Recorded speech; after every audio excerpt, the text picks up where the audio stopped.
Hello, and welcome back to Sleepy Science. If you are new here, this is a place built for quiet minds and tired eyes. A channel where curiosity and rest find each other at the end of a long day, where the strange and beautiful facts of this universe we share become something soft enough to carry you into sleep. People have been finding their way here from all over the world, from different time zones and different seasons, different languages and different lives. And what brings them together is the same simple thing that brings you here tonight: the wish to let go of the day, to breathe more slowly, to be curious without urgency, and to let the natural wonder of existence be a comfort rather than a question that demands an answer right now. Tonight, we are not going to talk about the things science has figured out. We are going to do something a little different, something that might feel unusual at first, but that I think you will find genuinely comforting. Tonight, we are going to sit with the mysteries. The things that the greatest minds on Earth have studied for decades, sometimes centuries, and still cannot fully explain. Not because science has failed, but because the universe is so much larger, so much stranger, so much more layered than any one generation of thinkers could ever hope to unravel all at once. There are 100 of these mysteries waiting for you tonight. 100 open doors into the unknown, and you do not have to walk through any of them all the way.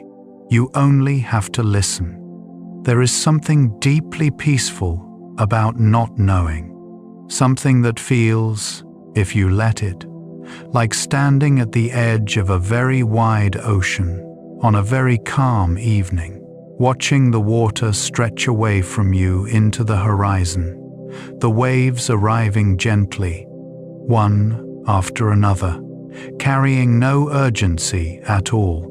The mystery is not there to frighten you. It is there to remind you that the world is still alive with wonder, that there are still stories waiting to be told, still questions hanging soft and luminous in the air like lanterns over a still lake. Science is not a destination. It is a walk. A long and quiet walk through territory that keeps revealing new rooms just beyond the ones you thought were the last. And the fact that those rooms are still there, still unopened, is not a failure. It is an invitation. So settle in now. If you have a blanket, pull it a little closer. If the light is low, let it stay that way.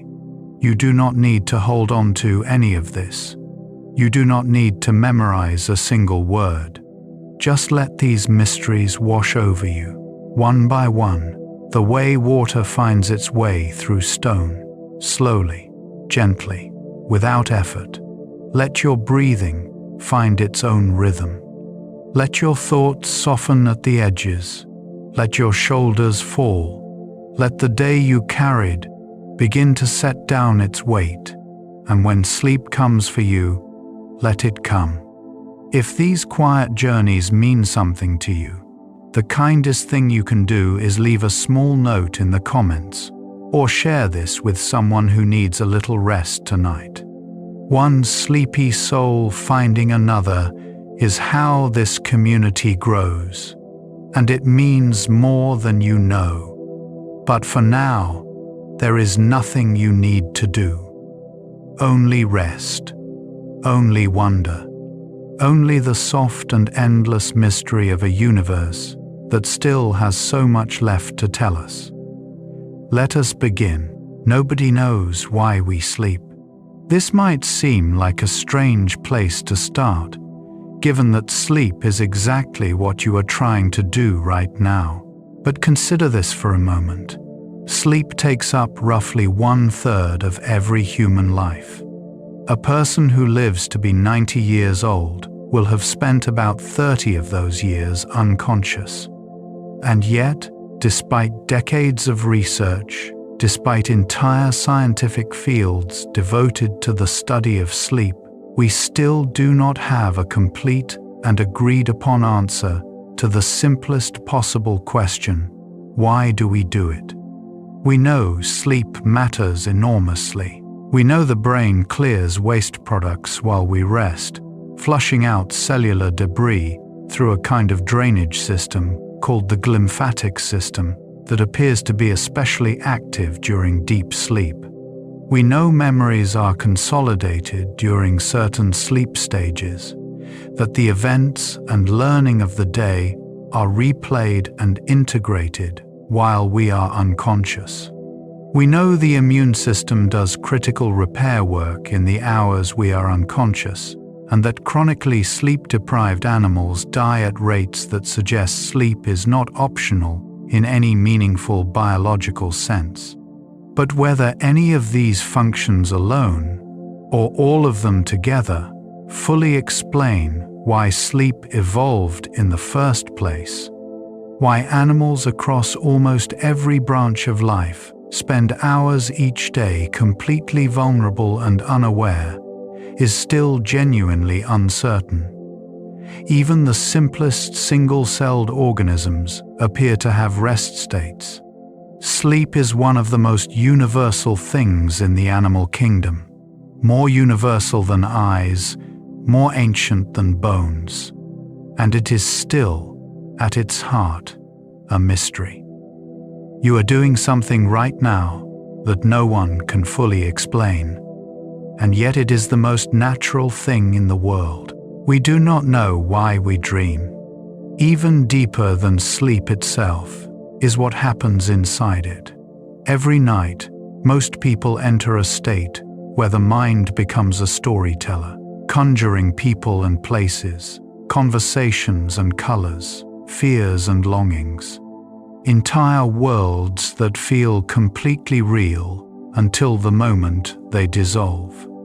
A conversation with someone who passed away years ago, rendered in perfect detail.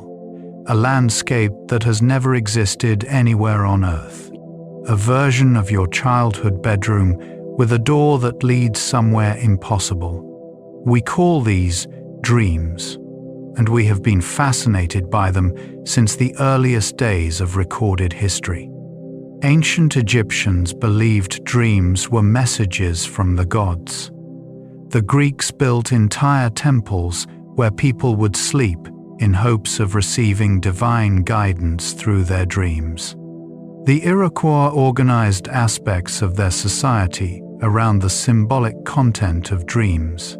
And today, thousands of years later, neuroscientists still cannot tell you with certainty what dreams actually are or why we have them. There are theories. One suggests that dreaming helps process emotions, giving the sleeping mind a safe space to rehearse and integrate difficult experiences. Another proposes that it is the brain rehearsing for possible future events, running simulations of challenges that might be encountered. Some researchers believe dreams are simply a byproduct of the brain's activity during sleep, patterns firing without any deeper purpose, the mind generating narrative from noise, the way we see faces in clouds. But none of these explanations has been proven, and none fully accounts for the richness and strangeness of dream experience, for the way dreams can feel more emotionally real than waking life, even while being physically impossible. The dreaming mind remains, even now, one of the most beautifully unexplored territories in all of science. Consciousness itself has no scientific explanation. You are aware right now. You know that you are here, that you are listening, that there is something it feels like to be you in this moment. That simple fact, the sheer existence of subjective experience, is called consciousness, and it is arguably the deepest unsolved problem in all of human knowledge. Philosophers call it the hard problem, because no matter how much we learn about neurons and brain activity, no matter how precisely we map the circuits of the mind, we still cannot explain how physical processes in the brain give rise to the felt quality of experience. Why does seeing the color blue feel like something? Why does hearing music move us? Why is there an inside to experience at all? Some scientists believe consciousness will eventually be explained by neuroscience. Others believe it requires an entirely new kind of science we have not yet invented. And a few believe it may never be fully understood, not because the universe is hiding something, but because consciousness may be the one thing that can never fully step outside itself and see itself clearly. Whatever the truth turns out to be, there is something quietly beautiful about it. You are a mystery to yourself, and you always have been. We cannot explain why there is something rather than nothing. Before the universe existed, what was there? Before matter, before energy, before space and time themselves, what came before? This is the oldest and perhaps most unanswerable question in all of philosophy and physics. The current best scientific understanding suggests that the universe began approximately 13.8 billion years ago in an event we call the Big Bang, a moment when everything that exists expanded from an unimaginably dense and hot state. But science cannot yet tell us what existed before that moment, or whether the word before even makes sense in a context where time itself had not yet begun. And, more fundamentally, why does anything exist at all? Why is there a universe, with its stars and its silence and its sleeping creatures, rather than simply nothing? There are ideas. Some physicists suggest that quantum fluctuations in a primordial nothingness could spontaneously give rise to something. Others propose that the universe is eternal in some form, cycling through endless expansions and contractions. But none of these fully closes the gap. The question of why there is something rather than nothing remains, as it always has, one of the most profound mysteries a human mind can hold. Nobody knows what dark matter actually is. You might have heard that most of the universe is invisible. That is not a metaphor or an exaggeration. Scientists have determined, through the careful observation of how galaxies move and how light bends around massive objects, that the ordinary matter we can see, the stars, the planets, the gas clouds, everything made of the same stuff as you and this room, accounts for only about 5% of the total matter and energy in the universe. The other, roughly 27%, is something called dark matter. It exerts gravity. It affects the large-scale structure of the cosmos, and it has never once been directly detected or observed. We know dark matter exists because of what it does, but we have no idea what it is made of. It could be exotic particles that interact with ordinary matter only through gravity. It could be something even stranger, something that does not fit into any of our current models of physics. For decades, experiments have searched for dark matter in underground laboratories, in data from particle accelerators, in signals from space. So far, nothing. The majority of the matter in the universe remains completely unknown to us, as quietly present as something sleeping just out of sight. Dark energy is even more mysterious. If dark matter is puzzling, dark energy is even more so. The remaining roughly 68% of the universe is composed of something called dark energy, a mysterious force that appears to be causing the expansion of the universe to accelerate. When scientists first discovered this acceleration in the late 1990s, it genuinely shocked the physics community. The universe was not just expanding, it was expanding faster and faster, pushed apart by something no one had predicted and no one could yet explain. The simplest description we have for dark energy is that it is a property of space itself, a kind of energy built into the fabric of the universe that pushes everything apart. But this explanation raises more questions than it answers. Where does this energy come from? Why does it have the particular value it has? Why does it seem to be constant across all of space and time? Nobody knows. Dark energy is the largest ingredient in the universe, and it remains almost entirely unknown. We do not know where life first came from. Life is everywhere on Earth, in the soil beneath your feet, in the deepest ocean trenches, in clouds of steam above volcanic vents, in pools of acid, in frozen glaciers. Life finds a way. And yet, despite knowing an enormous amount about how life works, how cells divide, how DNA codes for proteins, how evolution shapes living things over time, we still do not know how life first started. How did the first self-replicating molecule come to be? How did chemistry, which is just atoms and their interactions, cross the boundary into biology, which involves something that feels entirely different? How did the first living thing emerge from a world that was entirely not alive? There are plausible ideas. The RNA world hypothesis suggests that early RNA molecules may have acted as both information carriers and catalysts, jump-starting the process.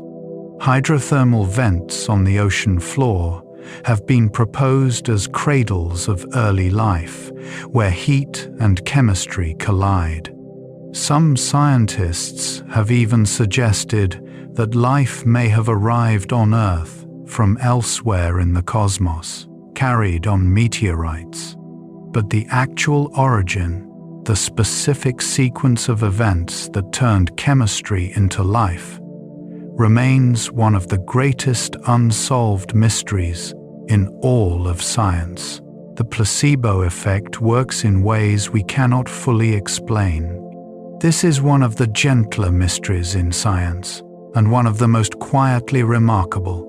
A placebo is an inactive treatment, a sugar pill, a saline injection, a procedure that does nothing medically.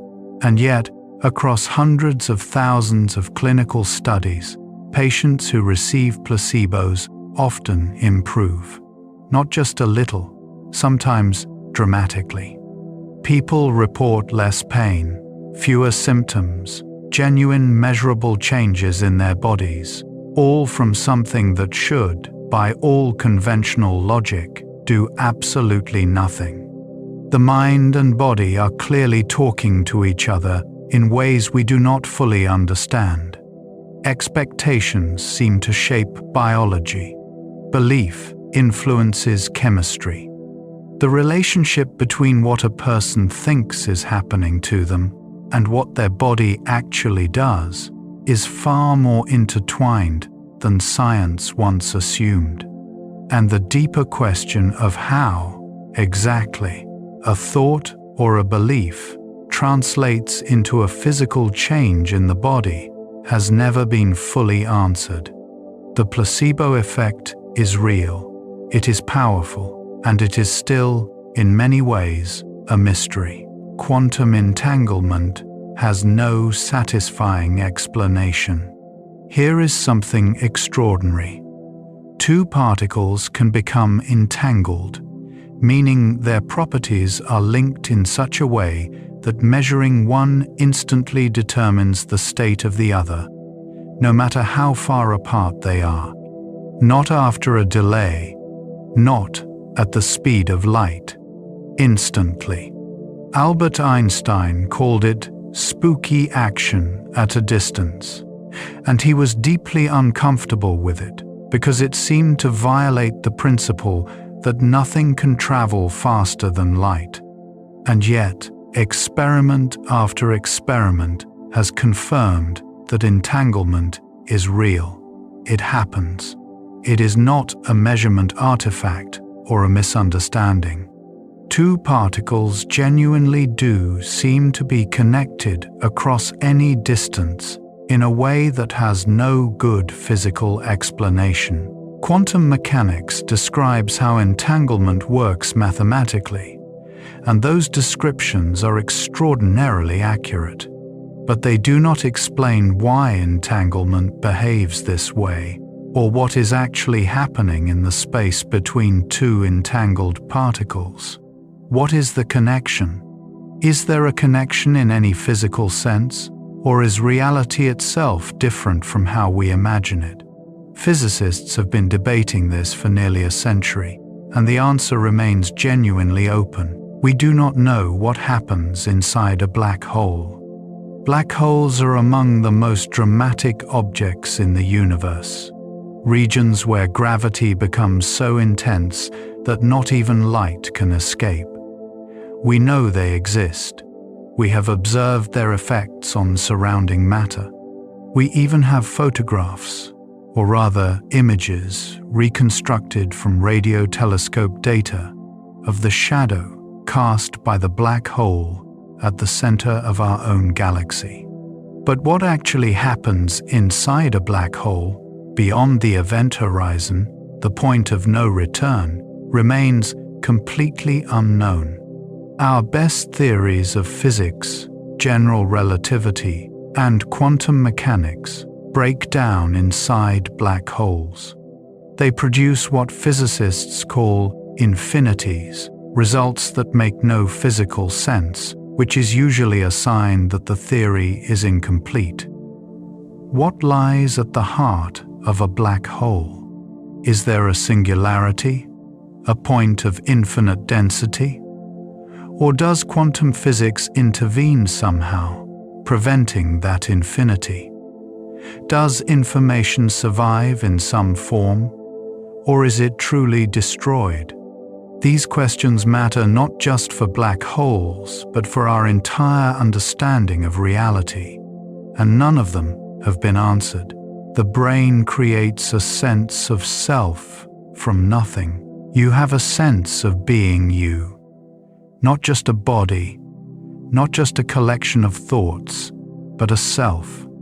A continuous identity that wakes up each morning and recognizes itself, that has memories of a past and expectations of a future, that feels like the same person it was yesterday and the same person it will be tomorrow.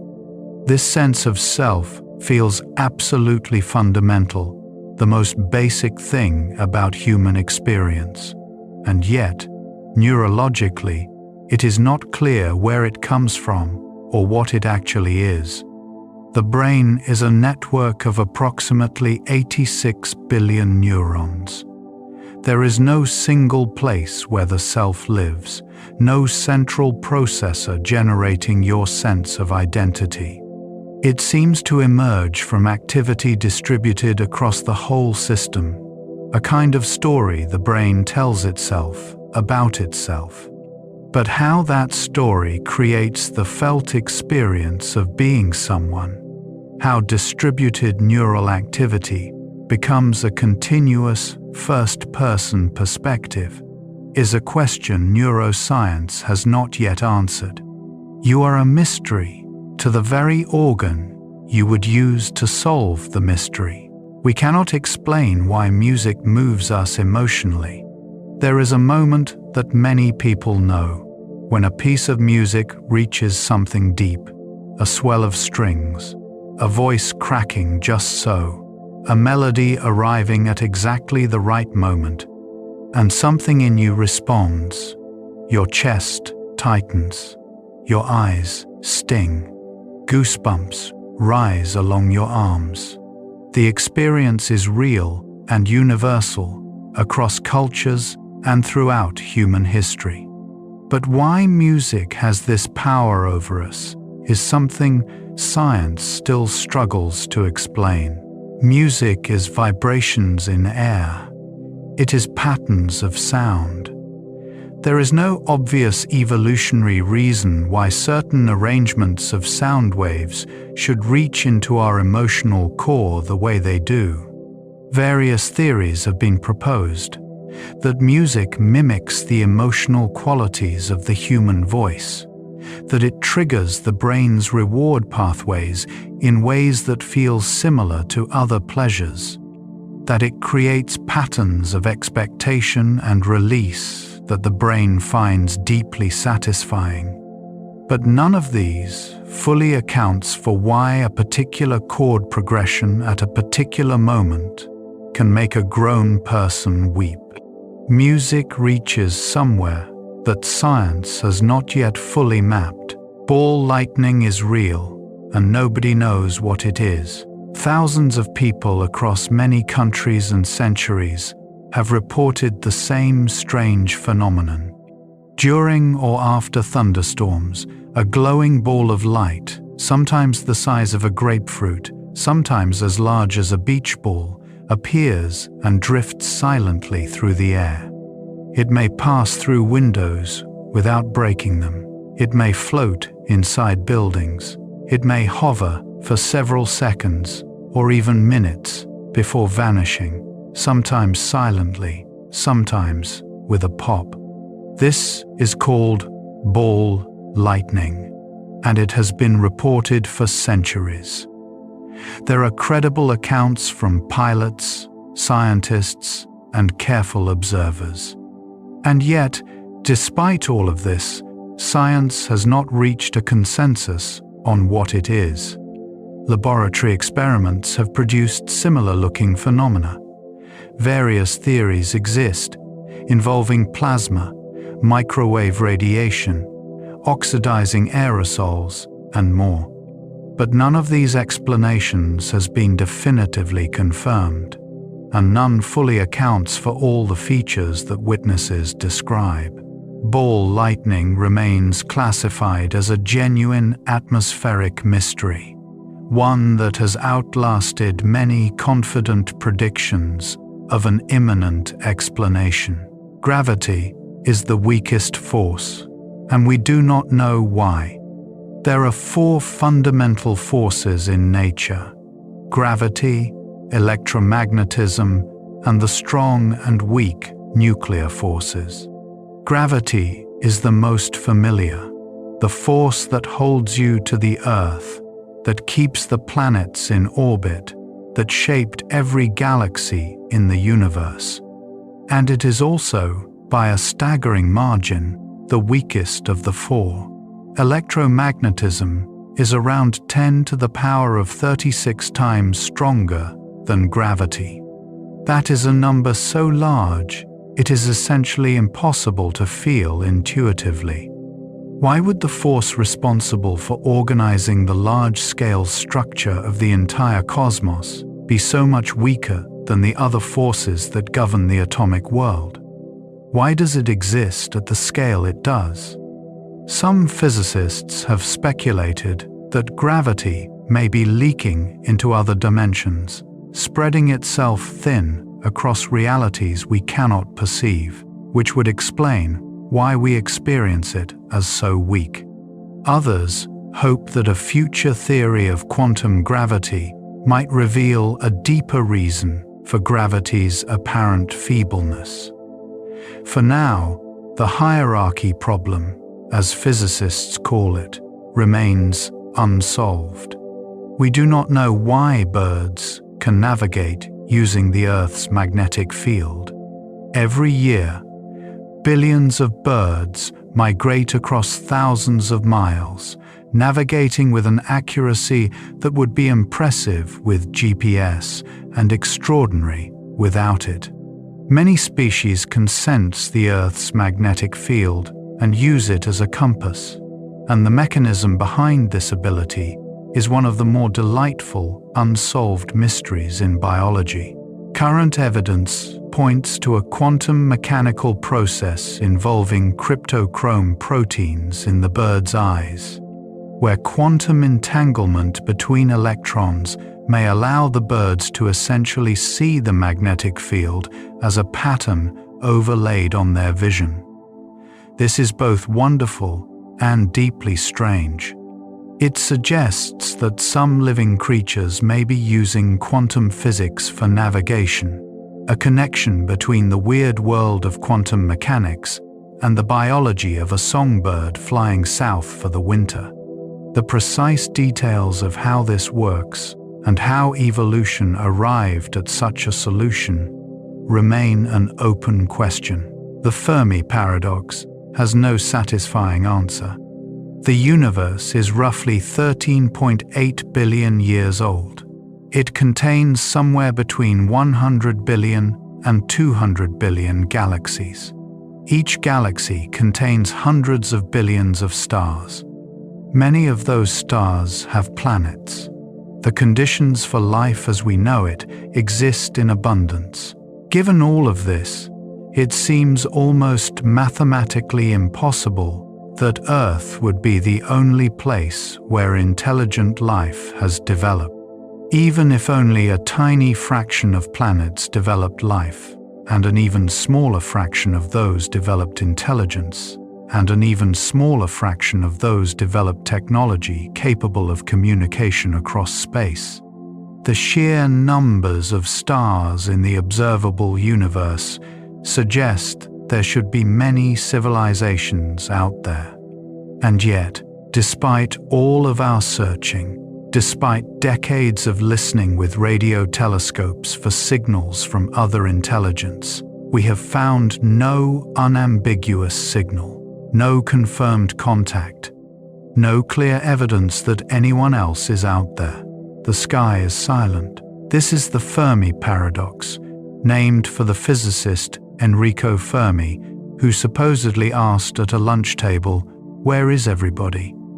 Many possible answers exist. Perhaps intelligent life is far rarer than we assume. Perhaps the emergence of complex, multicellular life is extraordinarily improbable and has happened only once in the observable universe. Perhaps civilizations inevitably destroy themselves before becoming detectable through war, climate catastrophe, or technological accident. Perhaps they have chosen silence, hiding from the galaxy for reasons we cannot yet understand. Perhaps they are here and we are not recognizing them. Perhaps the distances are simply too great for any communication to have reached us yet. None of these answers is satisfying on its own, and none has been confirmed. The silence of the cosmos remains one of the most haunting, unsolved problems in all of science. We do not fully understand how anesthesia works. Every year, millions of people undergo surgery under general anesthesia. They are given a drug or combination of drugs that render them unconscious, free from pain, and entirely unaware for the duration of the procedure. Anesthesia is one of the most transformative discoveries in the history of medicine, and the remarkable thing is that even now, anesthesiologists do not fully understand exactly how it works. We know which drugs to use and how to use them safely. We know what they do to brain activity at a broad level. But the precise mechanism by which these substances switch off consciousness, and the exact nature of what consciousness actually is during general anesthesia, remains an open question. The fact that we can reliably produce unconsciousness without fully understanding how we do it is a curious reflection of medicine's relationship with the deepest mysteries of the mind. Nobody knows why some people are left-handed. Somewhere between 10 and 15% of the human population is left-handed. This proportion has been remarkably consistent across cultures and throughout recorded history. There is clearly something biological underlying handedness, as it runs in families and is influenced by genetics. But despite years of study, the specific genes involved and the complete developmental pathway that leads a person to favor one hand over the other have not been fully pinned down. More puzzling is why the minority exists at all. Most asymmetric traits in biology go strongly one way.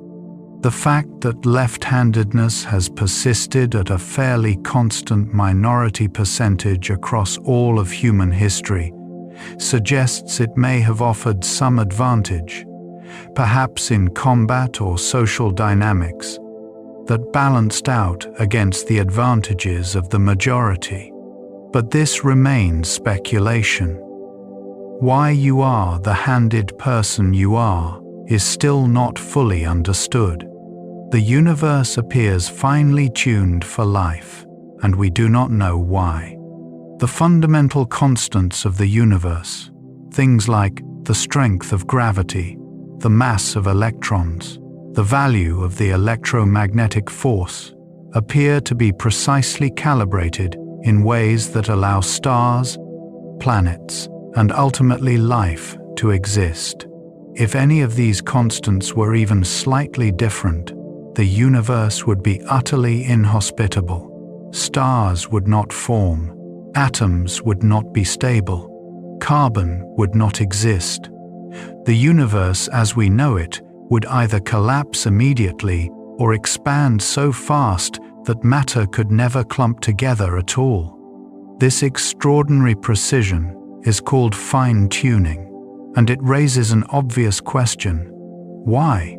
One answer is the multiverse, the idea that our universe is just one of an enormous or infinite number of universes with different physical constants, and we naturally find ourselves in one that happens to allow our existence. Another answer is that some principle we do not yet understand constrains the constants to be what they are, and some see in fine-tuning an argument for a designer of some kind. Science cannot yet distinguish between these possibilities. The fine-tuning of the cosmos remains one of its deepest and most discussed mysteries. We do not know how memory is stored in the brain. You remember things: the face of someone you love, the smell of your childhood home, a moment of unexpected happiness from years ago.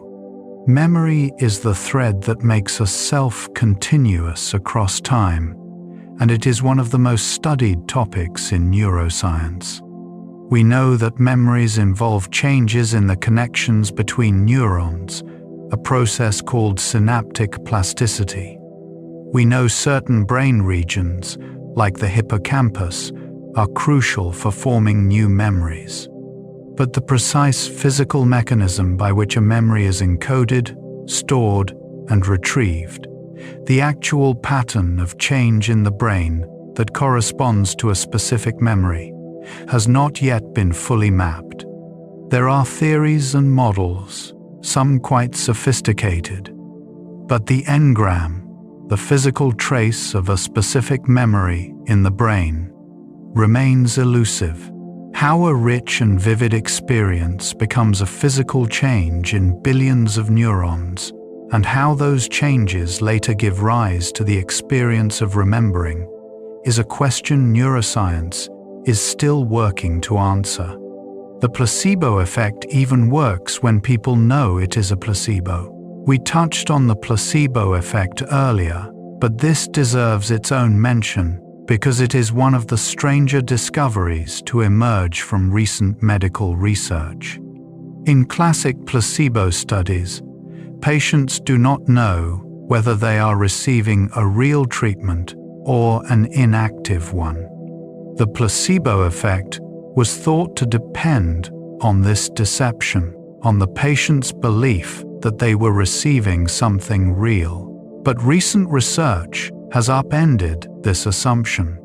In studies where patients are explicitly told they are receiving a placebo pill, told it contains no active ingredient, a significant portion of them still improve.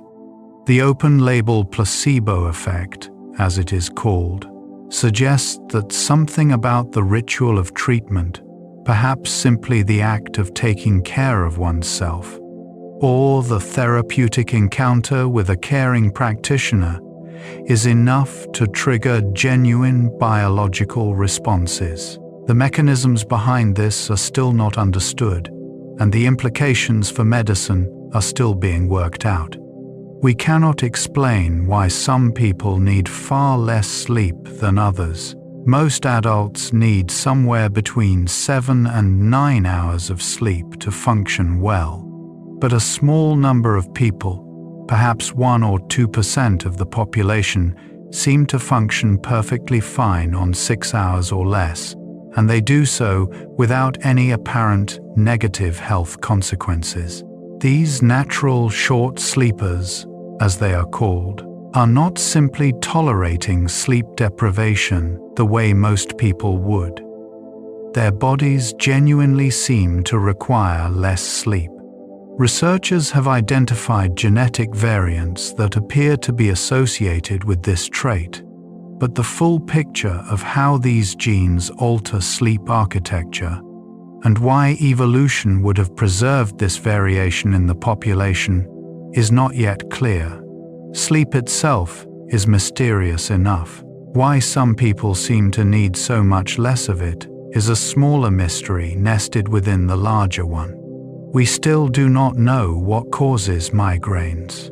Migraines affect roughly 1 billion people worldwide, making them among the most common and debilitating neurological conditions in existence. And yet, despite their prevalence and the enormous amount of research devoted to understanding them, exactly what causes a migraine is still not fully understood. We know they involve changes in brain activity, including waves of electrical suppression called cortical spreading depression, and changes in blood flow and inflammation. We know they involve the trigeminal nerve system and a molecule called calcitonin gene-related peptide. Drugs targeting this molecule have been helpful. But why migraines start, what the fundamental biological mechanism is, and why some people are so much more prone to them than others, remains an active area of research without a complete answer. Ocean rogue waves were once considered a myth. For centuries, sailors told stories of monstrous waves, walls of water rising suddenly from a calm sea, 2 or 3 times the height of surrounding waves, appearing without warning and capable of destroying ships in an instant. For a long time, scientists considered these stories folklore or exaggeration.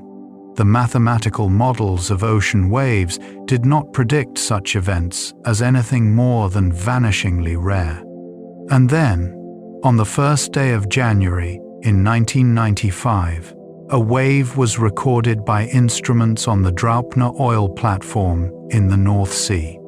It measured over 25 meters high in conditions where surrounding waves were perhaps 12 meters. This was the first scientifically documented rogue wave, and it proved the sailors right. Rogue waves are real. They occur far more often than the classical models predicted. And why exactly they form? The precise combination of conditions that can cause a single wave to suddenly and unpredictably rise to enormous heights, is still a subject of active and ongoing research. The origins of language are unknown. Language is one of the things that most clearly separates humans from other animals. It allows us to share experience, coordinate behavior, transmit knowledge across generations, tell stories about things that are not present, or that never existed, or that might exist in the future. Language is at the root of everything we call civilization. And yet, how it originated, how the first human minds developed the capacity for symbolic communication and grammatical structure, is one of the hardest problems in the study of human evolution. Language leaves no fossils. We can look at ancient artifacts and infer things about the minds that made them. We can study the genetics of language-associated brain regions. But the actual emergence of language in the human lineage, the moment or gradual process by which grunts and calls became words and sentences, remains hidden from us, somewhere in a past we cannot fully recover. We do not understand why the arrow of time points in one direction. Time moves forward. This is so fundamental to experience that it barely seems worth stating. Memories are of the past, not the future. Things age and decay. They do not spontaneously become younger.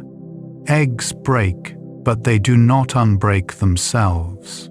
The direction of time from past to future feels like an absolute feature of reality.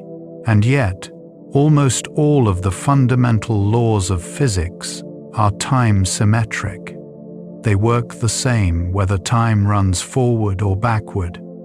There is nothing in the equations of quantum mechanics or electromagnetism or general relativity that picks out a preferred direction of time. The one exception is a law of thermodynamics that says entropy, disorder, tends to increase over time. But why entropy was so low in the early universe, which is what allows it to increase, and what this has to do with our felt experience of time flowing in one direction, is something physics has not fully resolved. We cannot explain what happens during near-death experiences. People who come close to death and are then revived through cardiac resuscitation, near drowning, or other medical emergencies sometimes report vivid and remarkably consistent experiences. They describe floating above their own body and watching medical staff work, sometimes describing details of the scene that they could not have observed from where their body was lying. They describe moving through a dark tunnel toward a brilliant light. They describe encounters with deceased loved ones, warm and immediate, as if no time has passed. They describe a sense of overwhelming peace, more profound than anything they had known in waking life, and a feeling of being told it is not yet their time. They describe a panoramic review of their lives, every significant moment laid out in an instant. These reports come from people across widely different cultures and religious backgrounds, and they show consistent patterns, whether the person was a devout believer or a committed atheist, whether they were young or old, whether their near-death event was expected or sudden.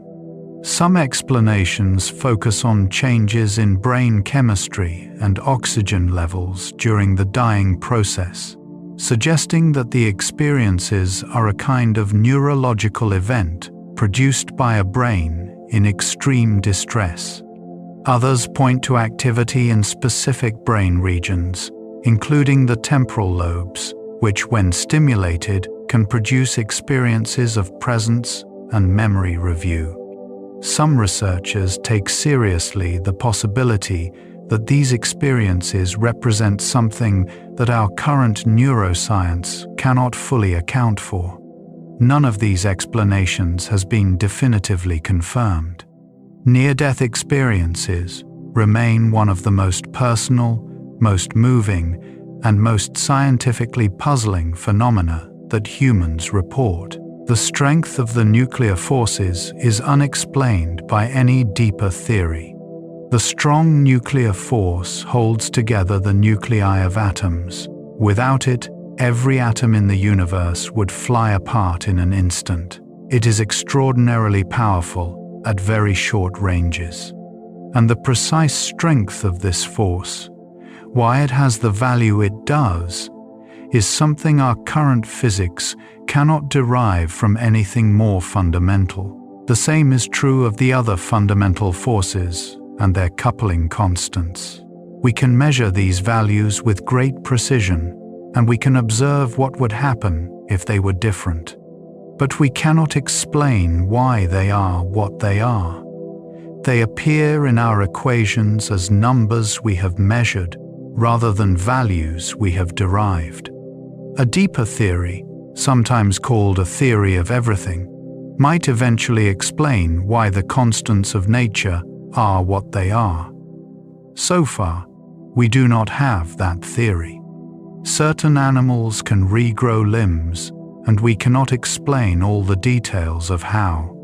Salamanders can regrow lost limbs. Planaria, tiny flatworms, can regrow entire bodies from small fragments. Starfish can regenerate arms. Some lizards regrow their tails. The ability of certain animals to regenerate complex structures is one of the more extraordinary phenomena in biology. Researchers have made significant progress in understanding the cellular and molecular mechanisms involved. It appears that specialized stem cells and signaling molecules orchestrate the regrowth, somehow knowing what structure to rebuild and where. But the precise way in which cells know what to become, how the regrowth process is coordinated to produce something as complex as a limb, with bones and muscles and nerves all properly connected, is still an active research area with many open questions. Understanding it fully could have transformative implications for human medicine. We do not know what causes certain people to have eidetic memory. Some people can look at a page of text or a complex image and recall it afterward in extraordinary detail, as if the image is still in front of them. This is sometimes called a photographic memory, though scientists prefer the term eidetic imagery. It occurs more commonly in children than adults and is not fully understood. The neural mechanisms that might allow such precise retention of visual information have not been clearly identified. Attempts to confirm the existence of true adult eidetic memory under rigorous scientific conditions have produced mixed results. The few well-documented cases of extraordinary memory that exist in adults tend to involve different mechanisms than the classic photographic model. The relationship between memory, attention, and the limits of what human minds can retain remains an intriguing and not fully mapped territory. The double-slit experiment reveals something deeply strange about reality. In one of the most famous experiments in all of physics, a stream of particles is fired at a barrier with two slits in it, and what lands on a screen behind it is recorded. When both slits are open, an interference pattern appears on the screen, bands of light and dark that are characteristic of waves, not particles.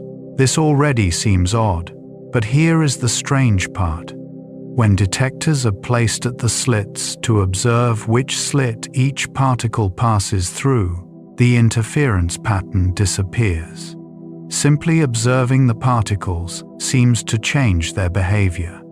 They stop behaving like waves and start behaving like particles. What this means about the nature of observation about whether particles have definite properties before they are measured, and about the relationship between the act of measurement and physical reality has been debated for a century without resolution.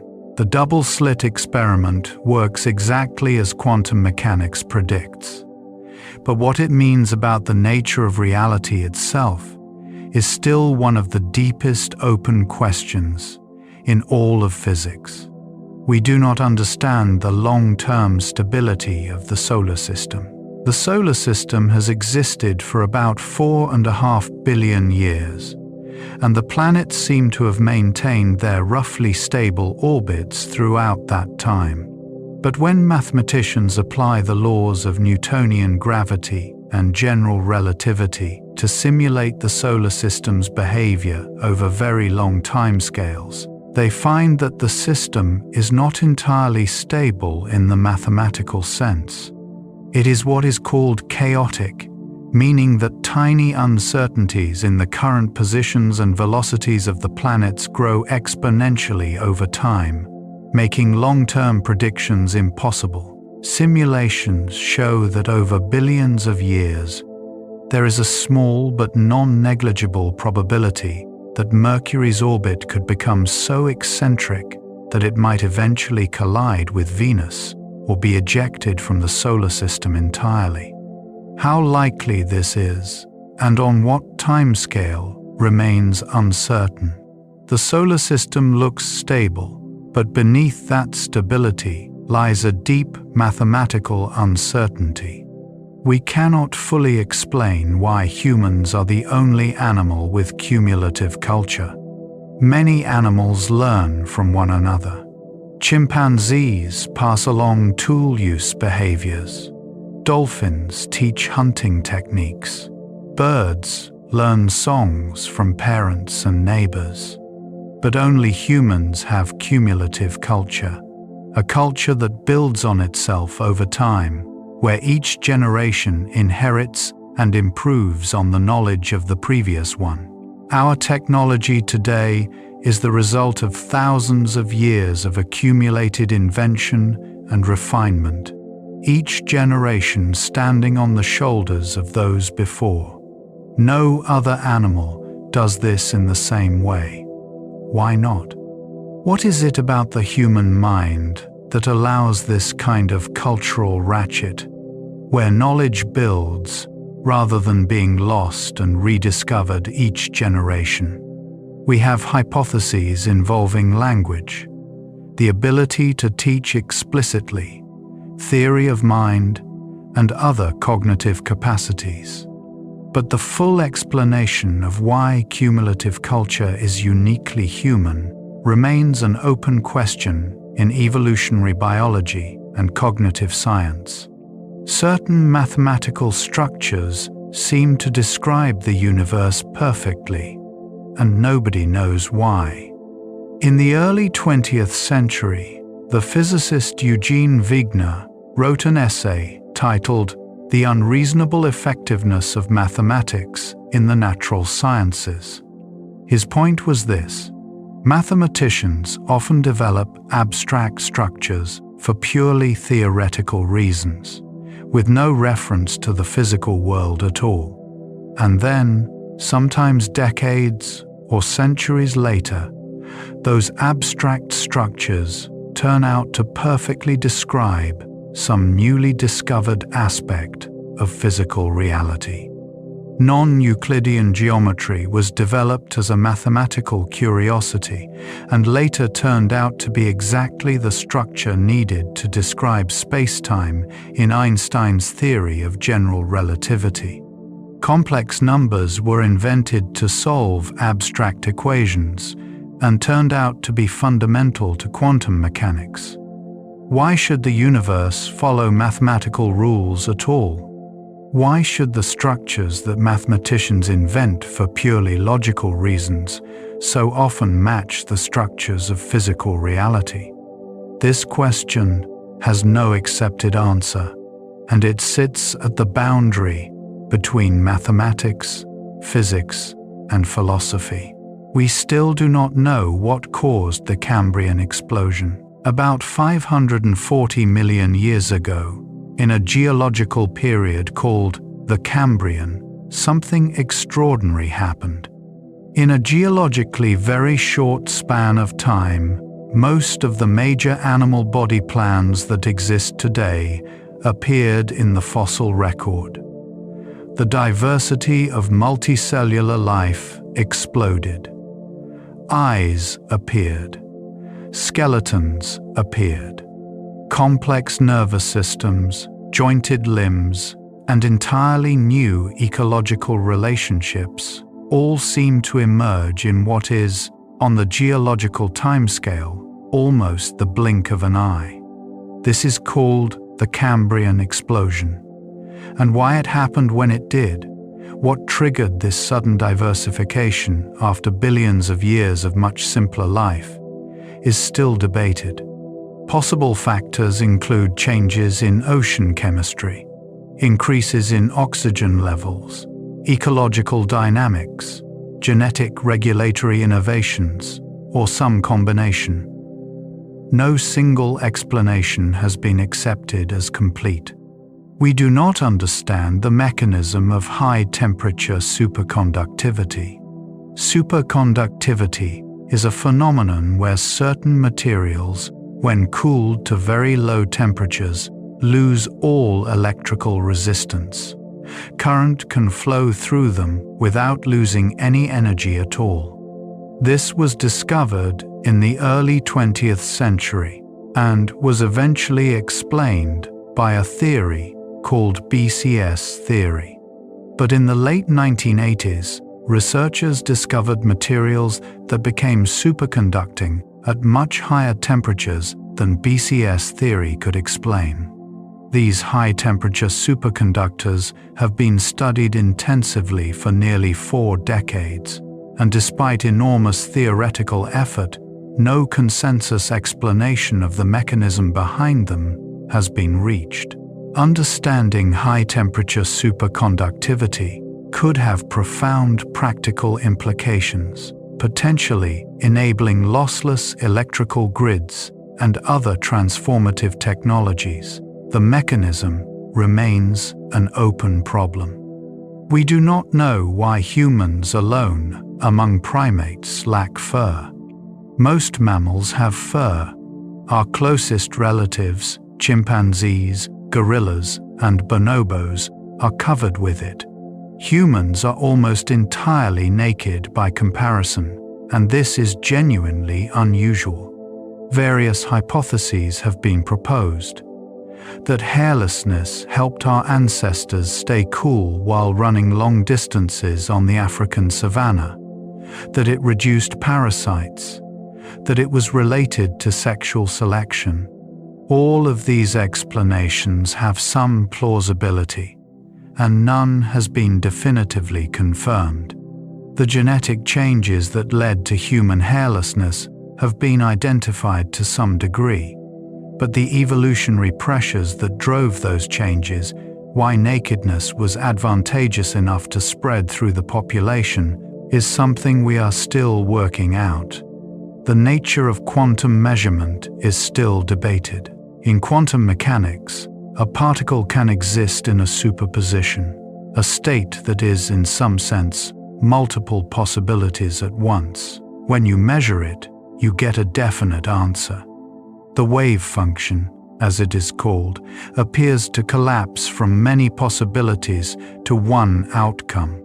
But the process of this collapse, what actually happens during measurement, and why measurement produces a definite result, is the subject of one of the deepest and longest-running debates in physics. Different interpretations of quantum mechanics propose radically different answers. The Copenhagen interpretation says the wave function collapse is just something that happens upon measurement and does not need further explanation. The many worlds interpretation says all outcomes occur and the universe branches at each measurement. Other interpretations invoke hidden variables, pilot waves, or information theoretic frameworks. The mathematics of quantum mechanics is extraordinarily precise. What the mathematics means about the nature of reality is still genuinely unsettled. We do not know why we are compelled to tell stories. Humans are storytelling animals. We tell stories in every culture, in every period of history, in every corner of the world. We tell them around fires, in books, in films, in dreams, in the quiet retellings of our days to the people we love. We cannot seem to help it. Narratives are how we understand the world, how we share experience, how we make meaning out of the raw material of events. But why the mind is structured this way, why it reaches for story rather than some other form of cognition, is not entirely understood. There are theories that narrative thinking helped our ancestors model the intentions of other people, or that storytelling strengthened social bonds, or that it was a way of rehearsing and sharing knowledge. But the deep reason why story is so fundamental to human psychology remains more of an open question than a solved one. We cannot explain the specific patterns of snowflakes. Every snowflake is different. This is a cliché you may have heard many times, but the underlying mystery is less often discussed. Snow crystals grow as water vapor deposits on a tiny nucleus, usually a dust particle, as it falls through the atmosphere. The crystal grows symmetrically because all 6 branches develop under essentially the same conditions at any given moment in the snowflake's fall. But the exact path through the atmosphere, the tiny variations in temperature and humidity that each snowflake encounters on its journey to the ground, are unique. So the crystal records its own journey in its structure. No 2 paths ever identical. We understand the physics of crystal growth well enough to explain the basic hexagonal symmetry of snowflakes. But the precise prediction of what pattern a given snowflake will form, given a specific path through specific atmospheric conditions, remains beyond our current ability. The snowflake is a product of chaos made beautiful, and its specificity is, in a sense, uncomputable. How the brain recognizes faces is not fully understood. Human beings are extraordinarily good at recognizing faces. We can identify a familiar face in a fraction of a second, often from partial or degraded images, and we can distinguish between tens of thousands of different people by face alone. This ability is so refined that it represents one of the most impressive feats of visual processing in the animal kingdom. The brain dedicates specific regions, including the fusiform face area, to face processing. But the precise mechanisms by which the brain represents, stores, and retrieves facial information, and why some people are much better at this than others, and why some people have prosopagnosia, a condition that makes face recognition impossible, are not fully understood. Face perception sits at the intersection of vision, memory, and social cognition in ways that are still being mapped. Some people can hear colors and taste sounds, and we do not fully understand why. Synesthesia is a neurological phenomenon where one sensory experience triggers an additional sensory experience. Some synesthetes hear a specific musical note and simultaneously see a particular color. Others taste shapes, or feel textures in response to sounds, or see numbers and letters as inherently colored. Synesthesia is not metaphorical. The additional perceptions are real, consistent, and involuntary. Someone who sees the number 5 as red will always see it as red, not sometimes blue or green. Synesthesia runs in families and appears to be related to differences in neural connectivity. But the full explanation of why some brains make these cross-sensory connections and others do not, and what exactly is happening at the neurological level when a sound produces a color experience, remains an area of ongoing research. We cannot explain why certain animals have such long lifespans. The Greenland shark lives for hundreds of years. Some individuals may be nearly 500 years old. Ocean quahog clams have been found to live past 500 years.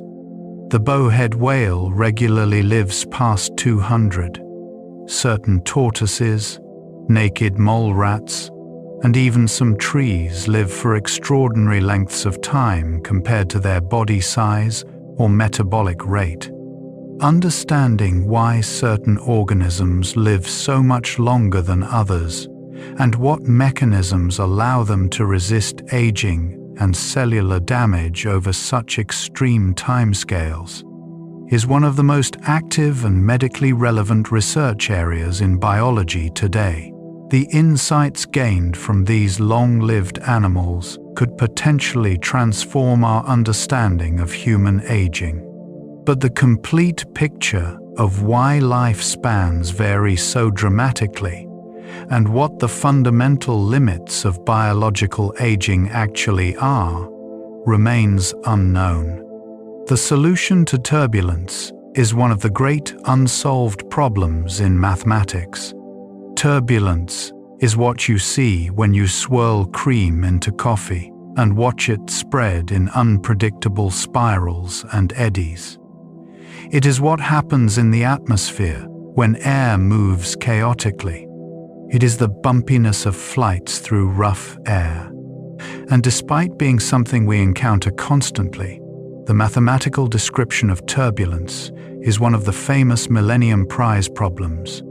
A list of 7 unsolved mathematical questions for which the Clay Mathematics Institute has offered a prize of $1 million each.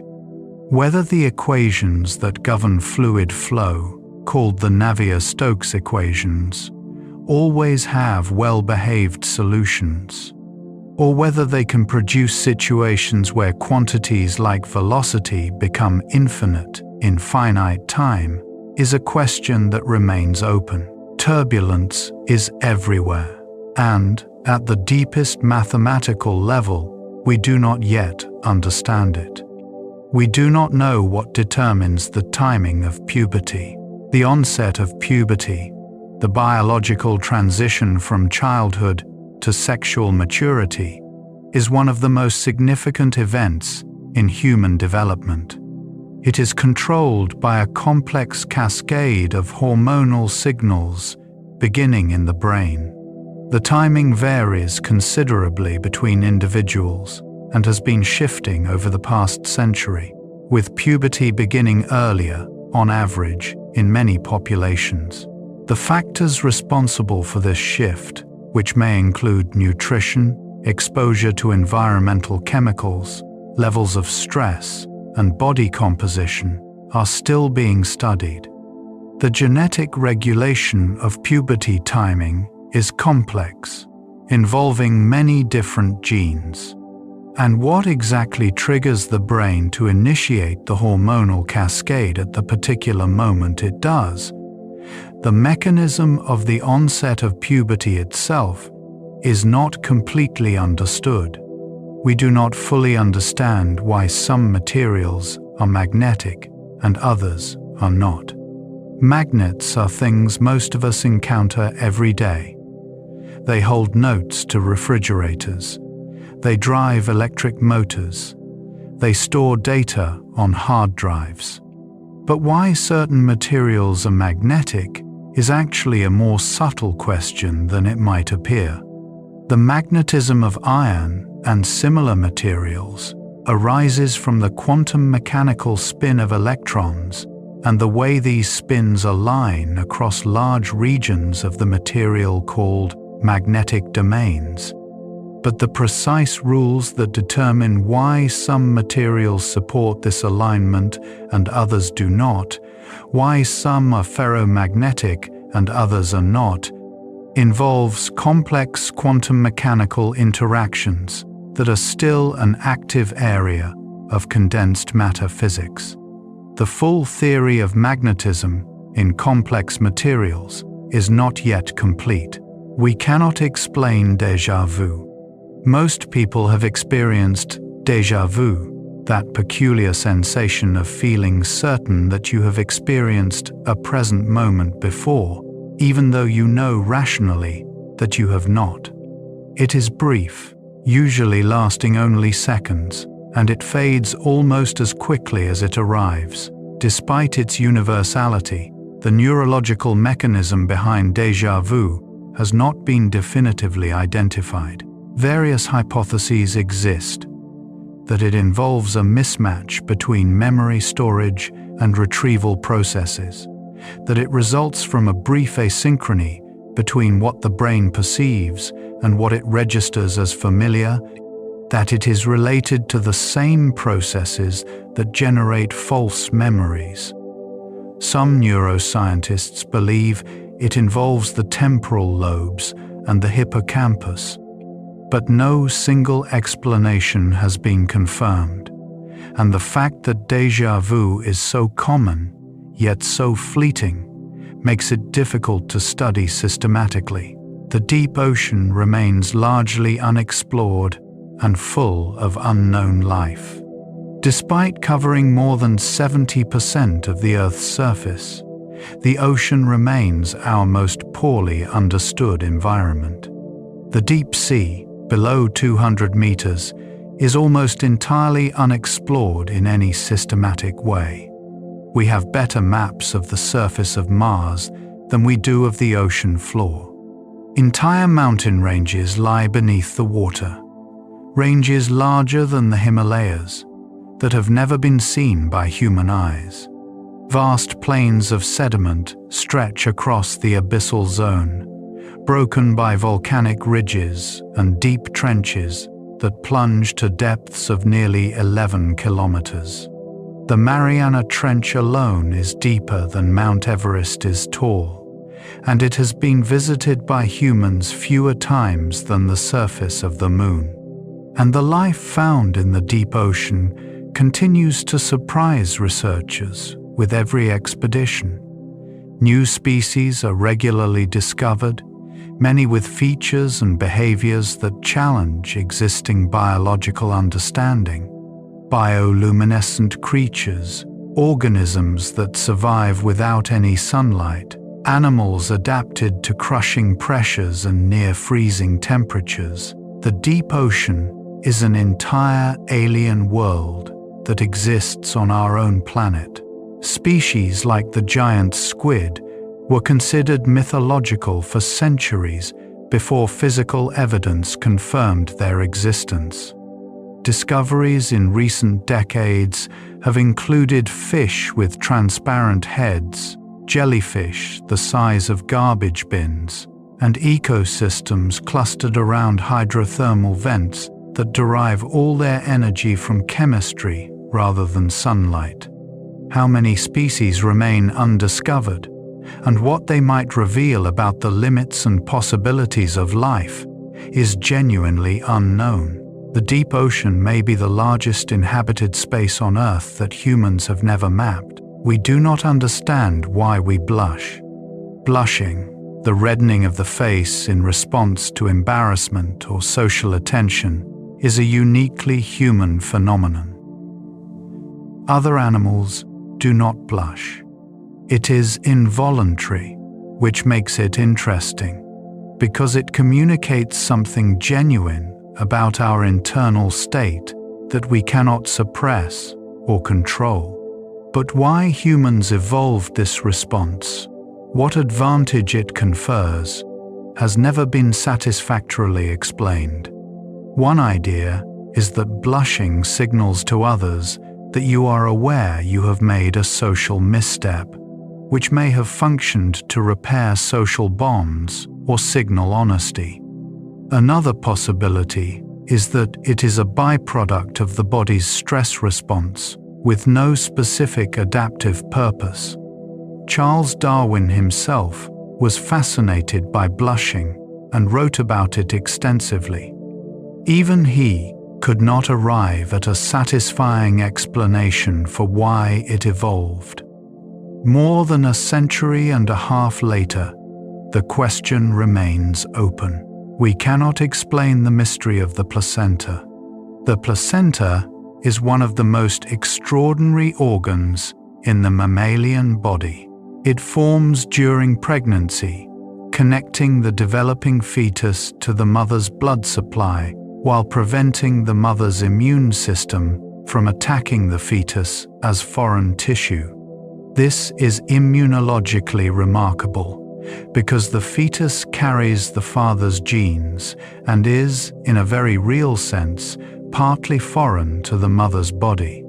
How the placenta achieves this immunological tolerance, how it regulates the exchange of nutrients and gases between two beings with distinct immune systems, and how it knows when to trigger labor at the appropriate time, are questions that reproductive biology is still working to answer. The placenta does something the rest of the body cannot do anywhere else, and the full story of how it does it is incomplete.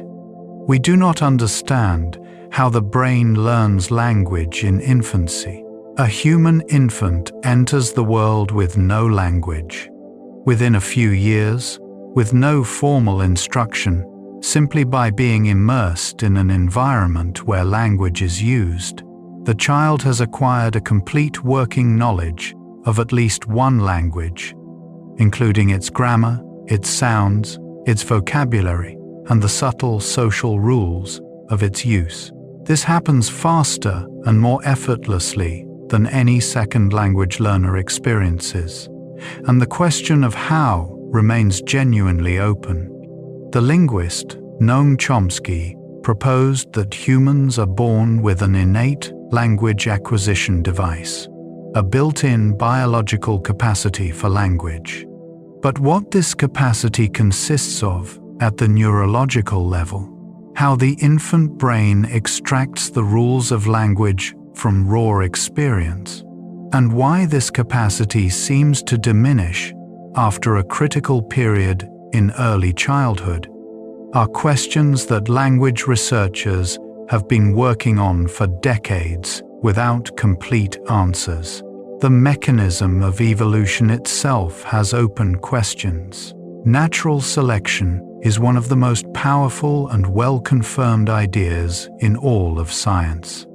Its basic logic, that heritable variations in traits affect survival and reproduction, and that advantageous traits tend to spread through populations over time, is supported by overwhelming evidence from genetics, the fossil record, and direct observation.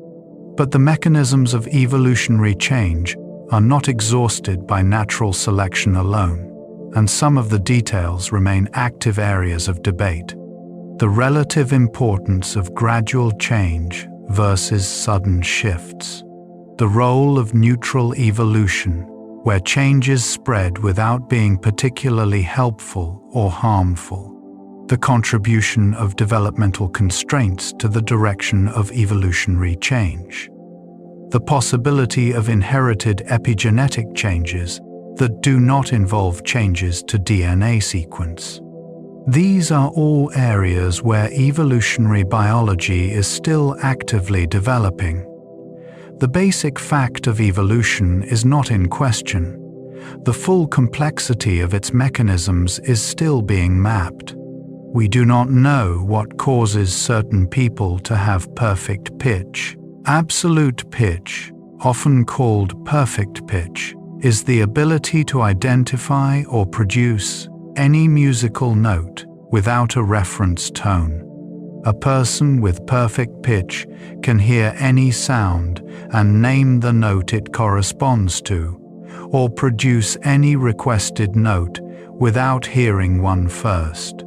It is relatively rare, occurring in perhaps 1 in 10,000 people in Western populations, and considerably more common in those who grew up learning tonal languages or received musical training before the age of 7. The ability has a genetic component, runs in families, and is associated with certain structural features of the brain.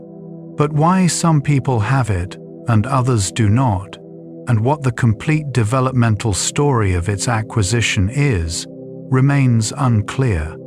It appears to involve a critical period in early childhood, but the biological details of what makes some brains able to develop this capacity and others unable to are still being studied. The longevity of certain viruses is not fully understood. The variola virus, which caused smallpox, killed hundreds of millions of people throughout history and was one of the most feared diseases ever known. It was eradicated through vaccination, one of the greatest public health achievements of the 20th century. And yet, smallpox viruses still exist, preserved in secure laboratory facilities. The fact that viruses can survive storage for extraordinarily long periods, that ancient viruses can be reconstructed from genetic information preserved in ice cores or permafrost, and that dormant viral sequences exist within the human genome itself are aspects of viral biology that have profound and not fully understood implications. How viruses persist across time, how they interact with host genomes, and what the ancient viral sequences embedded in our own DNA are actually doing there, are questions that virology continues to explore. Why humans have a sense of humor is not fully explained. Laughter is universal. Every human culture has humor.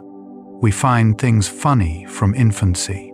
The ability to appreciate and create jokes, to find incongruity amusing, to share the release of laughter with others, seems to be a fundamental feature of what it means to be human. But why humor evolved, what it does for us biologically and socially, and why it feels as good as it does, is not completely understood. Humor seems to involve a kind of cognitive surprise, a moment when an expectation is violated in a way that is benign or inconsequential. It has been proposed that humor may have evolved to signal intelligence, to strengthen social bonds, or to help us process and diffuse potentially threatening situations by recognizing them as harmless. These hypotheses have some support, but the full evolutionary and psychological account of humor is still being developed. The formation of continents is not entirely understood. The Earth's surface is divided into plates of rock that move very slowly over time, driven by convection in the hot mantle beneath. This is the theory of plate tectonics, one of the great unifying discoveries of 20th century geology. But certain aspects of how Earth's crust formed and evolved, particularly in the very early history of the planet, remain uncertain. The timing and mechanism by which the first continental crust formed, how plate tectonics itself got started on early Earth, and why Earth has plate tectonics while other rocky planets like Venus and Mars do not, are all active research questions. The early history of the Earth's surface is partly hidden by billions of years of subsequent geological change, making it one of the harder puzzles in planetary science. We cannot explain why humans are the only species that cooks food. Fire and cooking changed everything. The application of heat to food breaks down fibers, kills pathogens, and makes nutrients more easily digestible. Some researchers, most notably Richard Wrangham, have argued that cooking was not merely convenient, but transformative, that it fundamentally altered human evolution by enabling us to extract more energy from food, potentially helping to fuel the expansion of our large and metabolically expensive brains. But the origin of cooking, when our ancestors first began using fire to prepare food, and why this habit became universal while no other animal has adopted it, is still debated. The evidence for fire use extends back hundreds of thousands of years, but the details of when cooking specifically began, as opposed to incidental contact with fire, and what it meant for human biology and society, are still being worked out. The nature of time in quantum mechanics is deeply unclear. In our everyday experience, time is a parameter, something that flows from past to future, carrying events along with it. In Einstein's general relativity, time becomes part of space-time, affected by gravity and motion, but still a fundamental dimension of reality. But when physicists try to formulate a quantum theory of gravity, time becomes deeply problematic.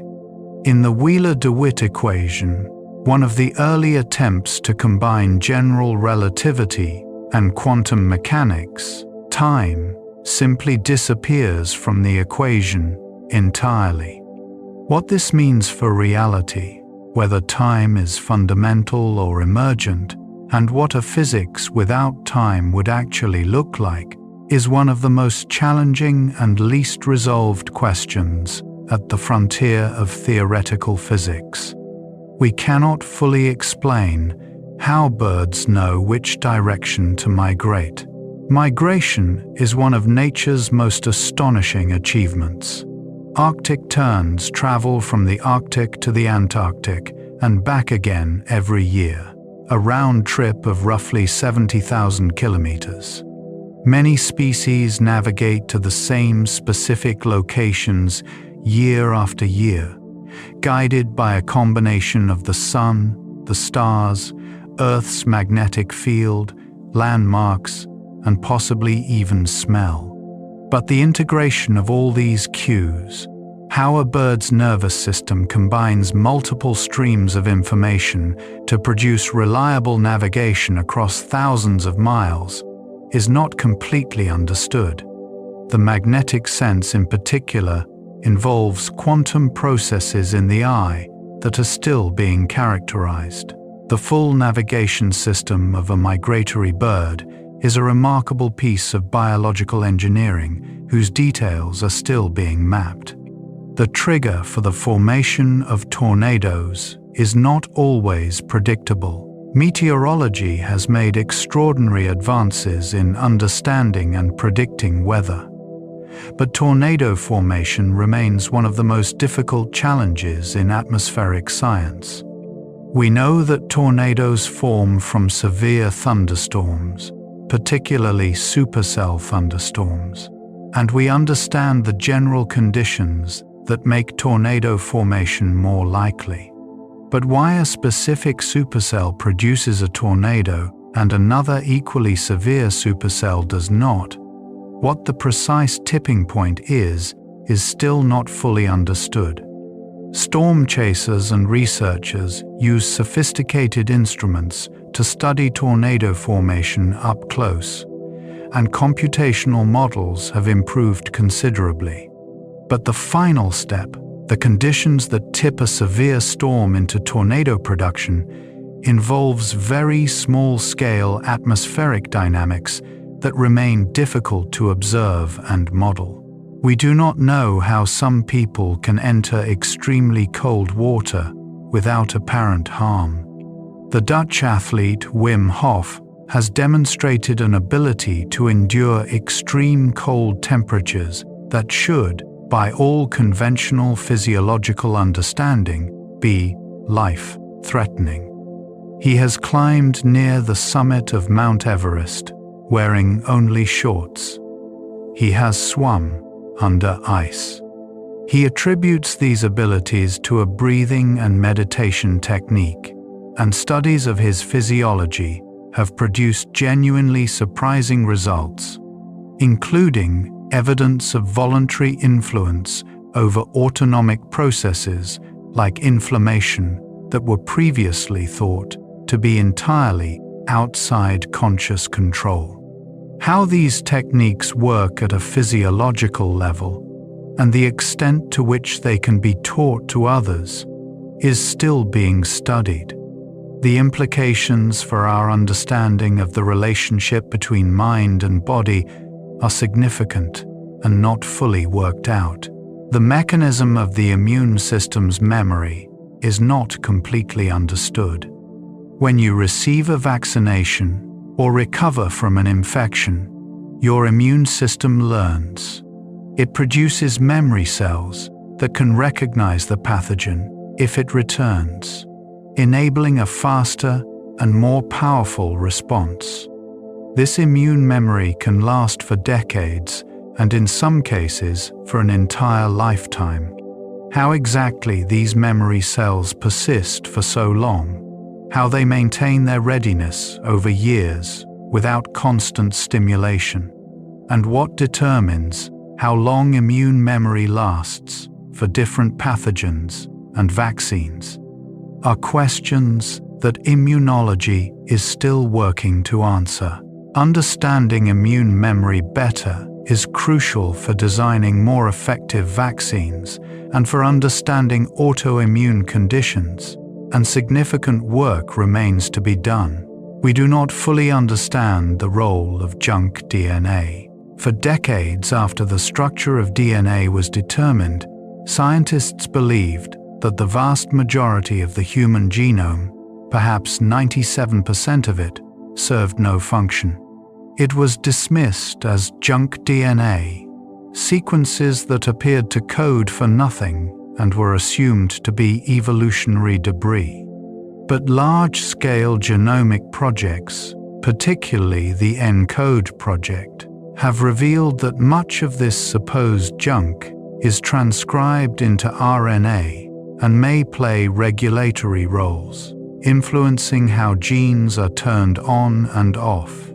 The full scope of what non-coding DNA actually does, how much of it is functional, and what its functions are, remains an active area of research.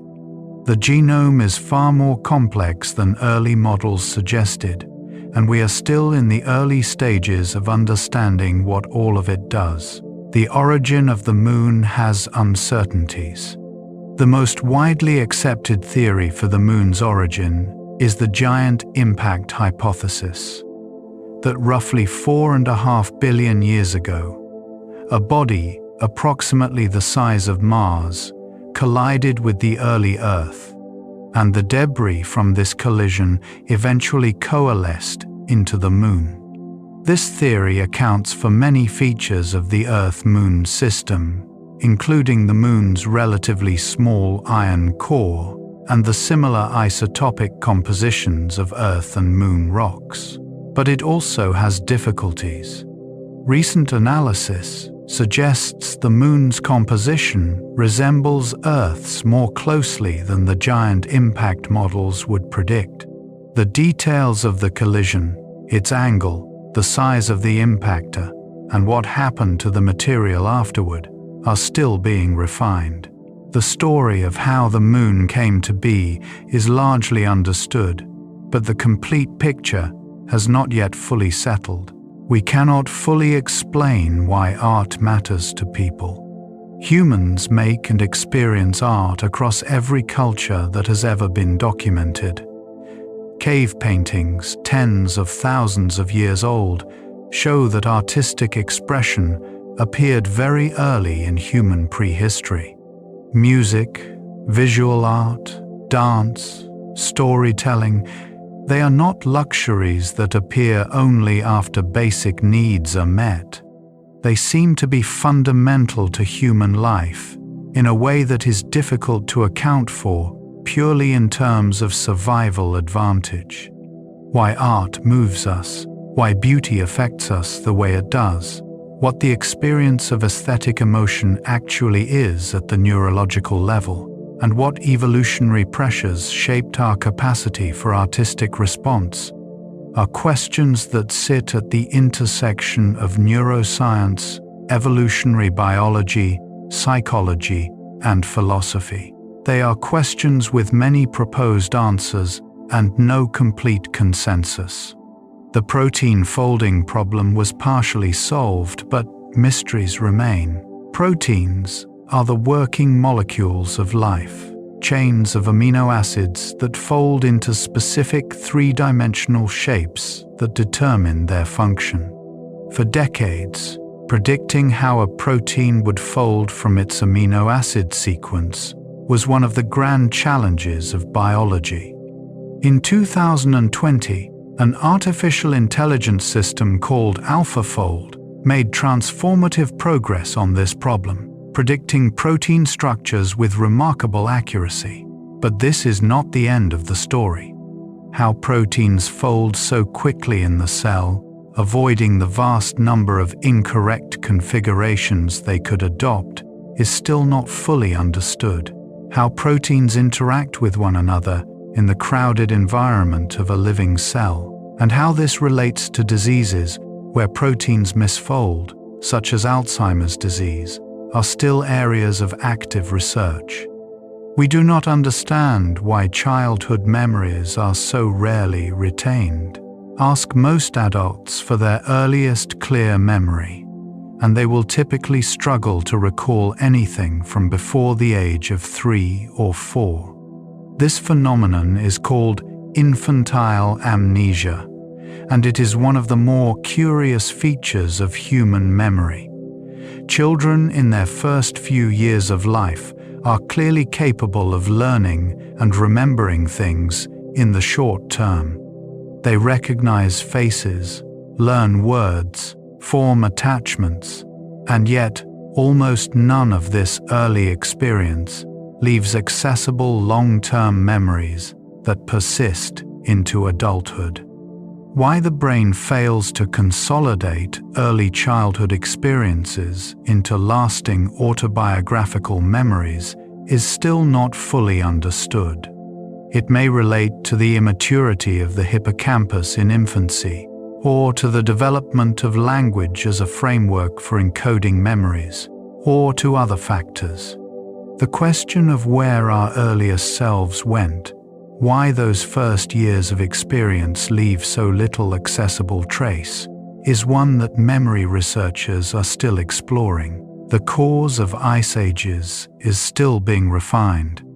Ice ages, the periods when ice sheets expand dramatically to cover large portions of the continents, have occurred repeatedly throughout Earth's history. The major driver of ice age cycles appears to be variations in Earth's orbit and axial tilt, called Milankovitch cycles, which alter how much sunlight reaches different parts of the Earth at different times of year. But these orbital changes alone are not sufficient to explain the full magnitude of the glacial cycles or their timing. Feedback mechanisms involving carbon dioxide, ocean circulation, ice sheet dynamics, and other factors amplify the orbital signals. The precise interplay of these feedbacks, and why ice ages have occurred at the intervals they have and with the intensity they have, is still the subject of active research in paleoclimatology. The aging of the brain is not completely understood. As the brain ages, certain cognitive abilities decline, processing speed slows, working memory becomes less efficient. The risk of neurodegenerative diseases like Alzheimer's increases. But why the brain ages the way it does, what the fundamental biological processes are that underlie cognitive decline, and why some people maintain sharp cognition into very advanced age, while others experience significant decline, is still not fully understood. The accumulation of protein aggregates, like amyloid plaques and tau tangles, is clearly involved in Alzheimer's disease.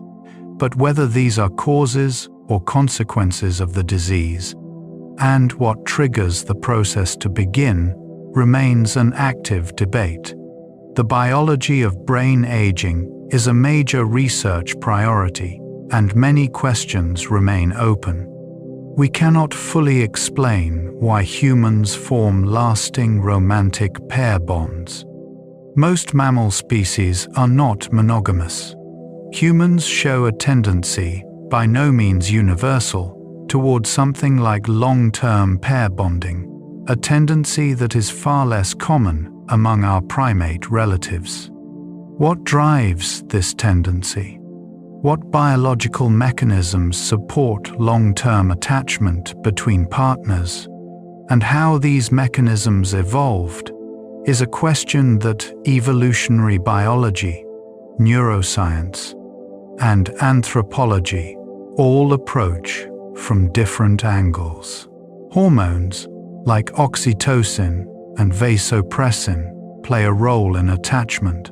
Cultural and social factors clearly influence relationship structures. But the complete picture of how human pair bonding evolved and what sustains it biologically is not yet fully drawn.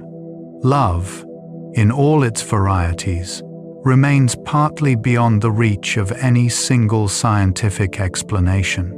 Quantum tunneling in biology may be widespread and is not fully understood. Quantum tunneling is a phenomenon where a particle passes through a barrier that it classically should not be able to cross.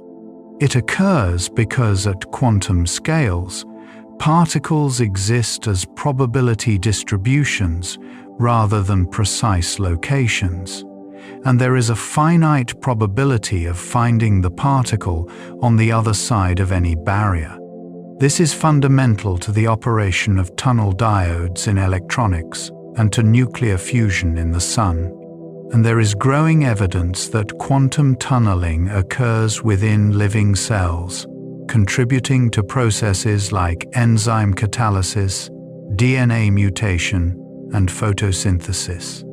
The role of quantum effects in biological systems is an emerging field called quantum biology, and many of its central questions about how quantum phenomena influence chemistry in the warm, wet, complex environment of a living cell are still being answered. We do not know how the brain produces creative insight. You are working on a problem and getting nowhere. You set it aside. And then, sometimes in the shower, or on the edge of sleep, or in the middle of doing something completely unrelated, the answer arrives. A sudden sense of clarity, the pieces fitting together. This is the experience of insight, the creative leap. Neuroscientists have studied insight by giving people puzzles that have a sudden solution and watching what happens in the brain at the moment of realization. There is typically a burst of gamma wave activity in the right anterior temporal lobe. But what this represents, how the brain moves from searching to sudden solution, and what happens during the period of incubation when the mind seems to work on problems below conscious awareness, is still not fully understood. Creativity itself, in all its forms, is one of the most deeply personal and least scientifically charted territories of the human mind. The behavior of prime numbers defies complete explanation. Prime numbers, those divisible only by one and themselves, have been studied for thousands of years.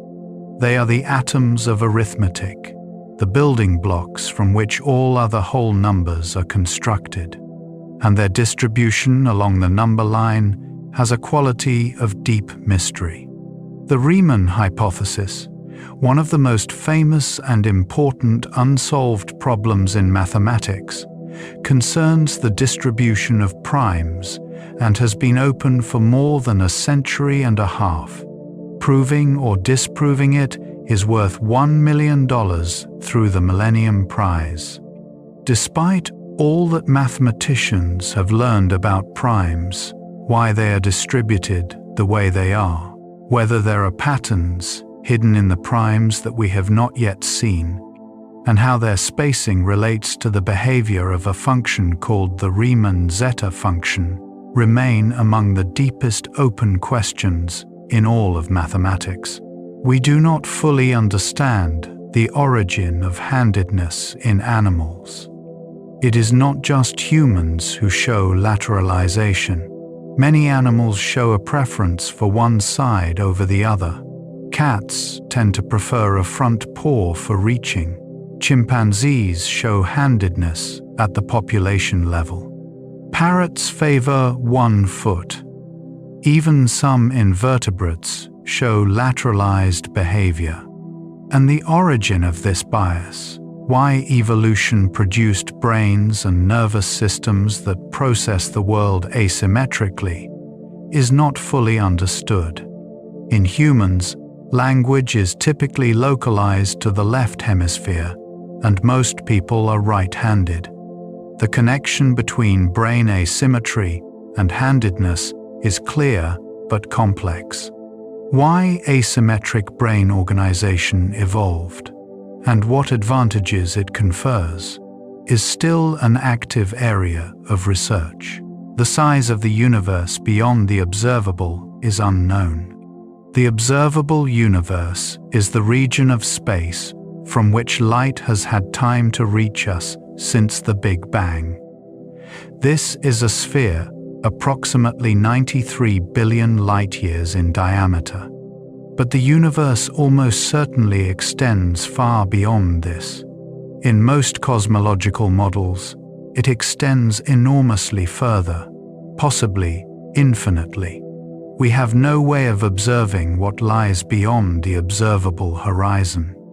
The universe could be many times larger than what we can see, or it could be infinite. It could be finite but unbounded, curving back on itself like the surface of a sphere in higher dimensions.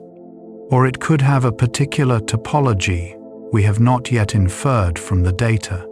The true size and shape of the whole universe, beyond what we can observe, is simply not known. We do not understand why some people are natural polyglots. Some people acquire new languages with remarkable ease. Give them a few months of immersion, and they are conversational. Give them a few years, and they may be indistinguishable from a native speaker. Others struggle enormously with second languages, even after years of study. What underlies this difference in language learning ability is not fully understood.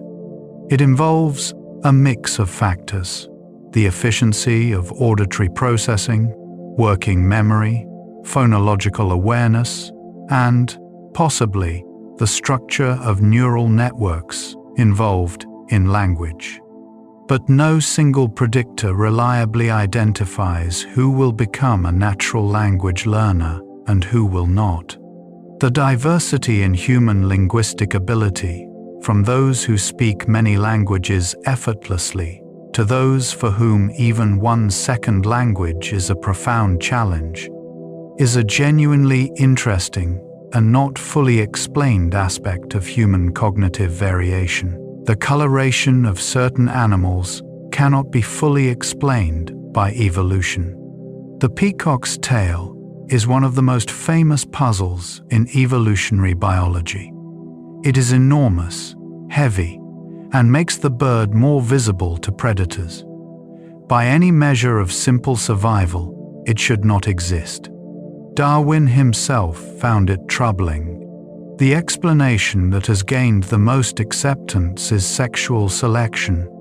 The idea that peahens prefer males with more elaborate tails making the trait advantageous for reproduction, even if it is costly for survival. But exactly what information the tail communicates, whether it honestly signals the male's overall genetic quality, and why the particular aesthetic preferences of peahens evolved in the way they did, is still a subject of active research and debate. More broadly, the question of why biological beauty is so widespread and so elaborate is one that evolutionary biology continues to explore. We cannot fully explain the long-term storage of traumatic memories. Traumatic memories can persist for decades with unusual vividness and persistence. Unlike ordinary memories, which tend to fade and change over time, traumatic memories often remain sharp and can be triggered by sensory cues, returning with a force that does not diminish in the way other memories do. The neurological mechanisms underlying traumatic memory storage differ from ordinary memory consolidation in ways that are still being understood. The amygdala, which processes emotional significance, appears to play a larger role. The precise changes in neural circuitry that make some memories so persistent and intrusive, and what this means for treating conditions like post-traumatic stress, is an area of intense, ongoing research with many open questions. The cognitive abilities of plants are a growing mystery. Plants do not have nervous systems. They have no neurons, no brains. And yet, research over the past few decades has revealed that plants respond to their environments in ways that look surprisingly like cognition. They can sense the direction of light, the presence of nearby competitors, the chemistry of the soil.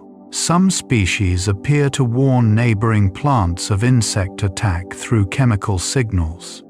Certain plants seem to remember and learn in simple ways, adjusting their responses to repeated stimuli. How plants achieve these behaviors without anything resembling a nervous system, and what the mechanisms are that allow for something like information processing and adaptive response in the absence of neurons, is a genuinely open and sometimes controversial area of biology. The boundaries of cognition may be wider than we thought. We do not know why certain foods become universally loved.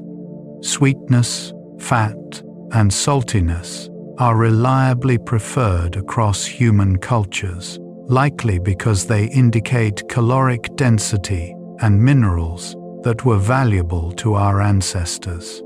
But beyond these basics, certain specific foods have become beloved across many different cultures and contexts in ways that are not fully explained. The comfort that people derive from certain foods, the way smells and tastes can trigger powerful emotional memories, the cross-cultural appeal of specific flavor combinations, are aspects of human food preference that involve psychology, memory, culture, and biology in ways that are still being mapped. The science of taste and food preference is far more complex than it might appear, and our understanding of why we love what we love is incomplete. The long-term fate of intelligence in the universe is unknown. Intelligence, as we know it, requires structure, organized matter, energy gradients, complex systems capable of processing information. The universe is currently in an era that supports all of these things. Stars burn, planets form, life evolves, minds emerge. But the universe is also aging. Given a long enough time scale, stars will exhaust their fuel. Black holes will eventually evaporate through Hawking radiation.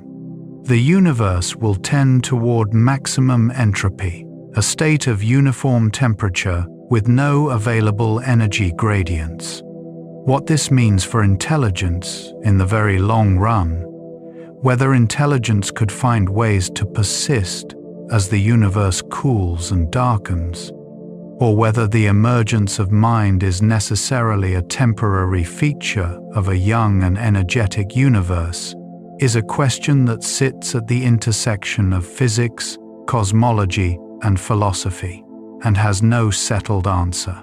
We do not fully understand the sense of smell. Smell is the most ancient of the senses, deeply connected to memory and emotion in ways that the other senses are not.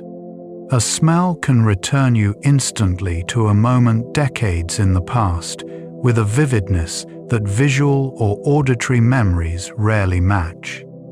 But the neuroscience of smell is in many ways less well understood than vision or hearing. The olfactory system connects directly to the amygdala and hippocampus, without the thalamic relay that other senses use, which may explain its powerful connection to emotion and memory.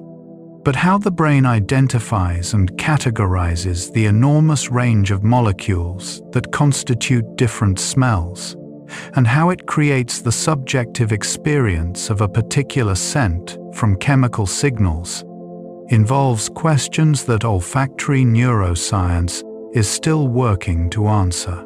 The genetic basis of complex traits is not fully mapped. Height is a simple example. It is clearly heritable, running strongly in families. But the hundreds of genetic variants associated with height each contribute only a tiny fraction of its heritability. When you add up all the known genetic contributions, they still do not fully account for the observed heritability of height. This gap is called the missing heritability problem, and it applies to many complex traits and diseases. Intelligence, personality, susceptibility to various diseases, the genetics of complex human characteristics involves a web of interactions between many genes and between genes and environment, and our ability to fully account for heritability from known genetic variants remains limited. The architecture of complex traits in the human genome is richer and more complicated than early genomics hoped. We cannot explain certain mathematical coincidences. In mathematics, certain numerical coincidences show up across entirely unrelated areas, with no apparent explanation.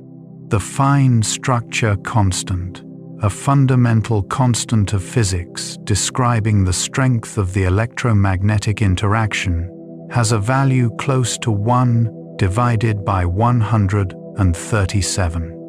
This number appears across different physical contexts in ways that some physicists have found suggestive of a deeper pattern, though no one has been able to identify what that pattern is. Certain other numerical relationships across physics and mathematics appear to be coincidences, but feel too precise to be accidental.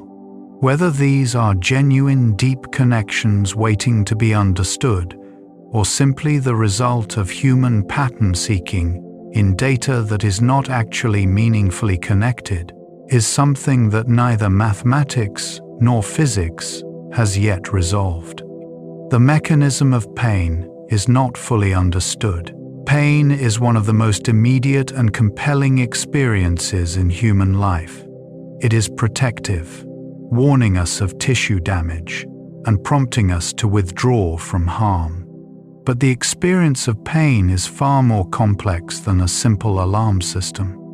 Phantom limb pain, where people experience pain in limbs they no longer have, demonstrates that pain can exist entirely without tissue damage.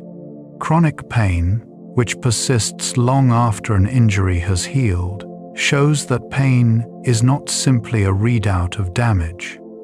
The way pain is modulated by attention, by emotional state, by expectation, and by the social context in which it occurs, reveals that pain is constructed by the brain in ways that go far beyond simple signal transmission from injury sites. Understanding pain fully enough to treat it effectively, particularly chronic pain, is one of the most important and still incompletely solved challenges in medicine. We do not know what caused the Bronze Age collapse. Around 1200 BCE, within the space of a few decades, virtually every major civilization in the Eastern Mediterranean collapsed. The Egyptian New Kingdom was severely weakened. The Hittite Empire disappeared entirely. Mycenaean Greece collapsed, its palace culture vanishing. The city of Ugarit on the Syrian coast was destroyed and never rebuilt. Trade networks that had connected the region for centuries fell apart. The cause of this Bronze Age collapse, one of the most dramatic civilizational breakdowns in history, is genuinely uncertain.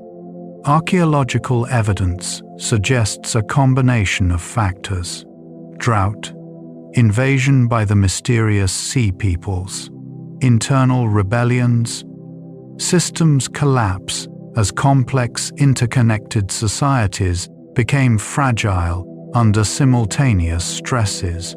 But the precise sequence of events and which factors were primary is still debated by historians and archaeologists. We cannot explain why humans have such long childhoods.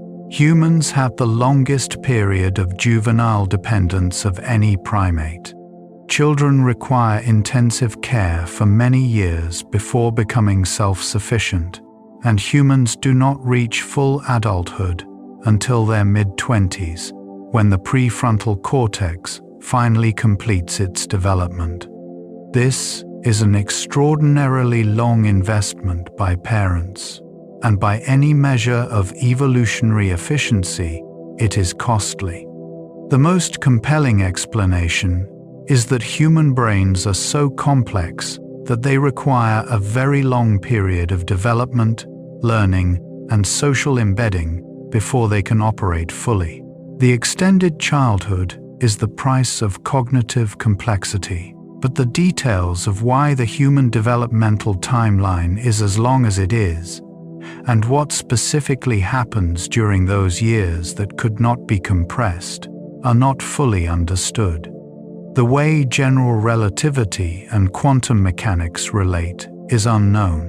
This is perhaps the deepest problem in all of fundamental physics. General relativity, Einstein's theory of gravity, describes the universe at large, scales with extraordinary accuracy. Quantum mechanics describes the behavior of matter and energy at the smallest scales with equal accuracy. Both theories are among the most successful in the history of science, and they are fundamentally incompatible with each other. When you try to apply both simultaneously to describe gravity at quantum scales, you get nonsensical infinities. The search for a theory of quantum gravity, a framework that encompasses both relativity and quantum mechanics in a consistent way, is the deepest open problem in theoretical physics. String theory and loop quantum gravity are among the approaches being explored, but none has yet been confirmed by experiment or accepted as the answer. We cannot fully explain the placebo effect on surgery. The placebo effect in pill taking is surprising enough, but perhaps even more remarkable is the evidence for placebo effects in surgery. In studies where patients received either real surgical procedures or sham surgeries, where they were given anesthesia and an incision but the actual procedure was not performed, patients in both groups often showed significant improvement. Studies of this kind have been conducted for conditions including knee surgery for arthritis and certain procedures for back pain, with results that have challenged assumptions about when and why surgery works. The idea that a surgical procedure can produce benefit through mechanisms other than the mechanical effect of the procedure itself raises profound questions about what the body is doing and how expectation and ritual affect healing. The implications are still being debated in medicine. We do not know what dark energy will do to the universe over time. The accelerating expansion of the universe, driven by dark energy, appears to be constant at present, but physicists do not know whether it will remain constant. If dark energy increases over time, the expansion of the universe will accelerate more and more dramatically, eventually pulling apart galaxies, then solar systems, then planets, then atoms themselves in a scenario called the Big Rip. If dark energy decreases, expansion might slow, stop, or even reverse, potentially leading to a big crunch where the universe collapses back on itself. Or the expansion might continue at a steady rate forever. Which of these futures awaits the universe is unknown, because we do not understand what dark energy is or why it has the value it currently has. The long-term fate of everything is genuinely uncertain. The neural correlates of empathy are still being mapped. Empathy, the ability to feel something of what another person is feeling, is fundamental to human social life. We have mirror neuron systems in the brain that activate both when we perform an action and when we observe another person performing the same action, and these systems have been proposed as part of the neural basis for empathy. But the complete picture of how empathy works in the brain, why it varies so much between individuals, how it differs from sympathy or compassion, and what neurological differences underlie conditions associated with reduced empathy, are all questions that social neuroscience is still working through. Empathy is central to morality and to human relationships, and we are still in the early stages of understanding how the brain produces it. We do not know how the first stars formed. After the Big Bang, the universe was a hot, dense soup of particles that expanded and cooled. Over hundreds of millions of years, the first atoms formed, and gravity began pulling matter together into clouds that eventually collapsed to form the first stars.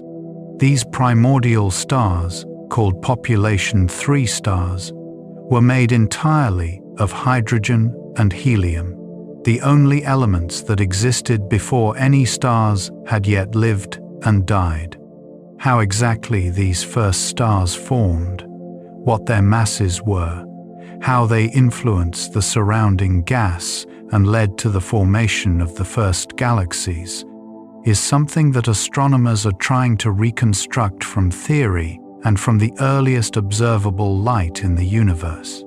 The James Webb Space Telescope is revealing the early universe in new detail.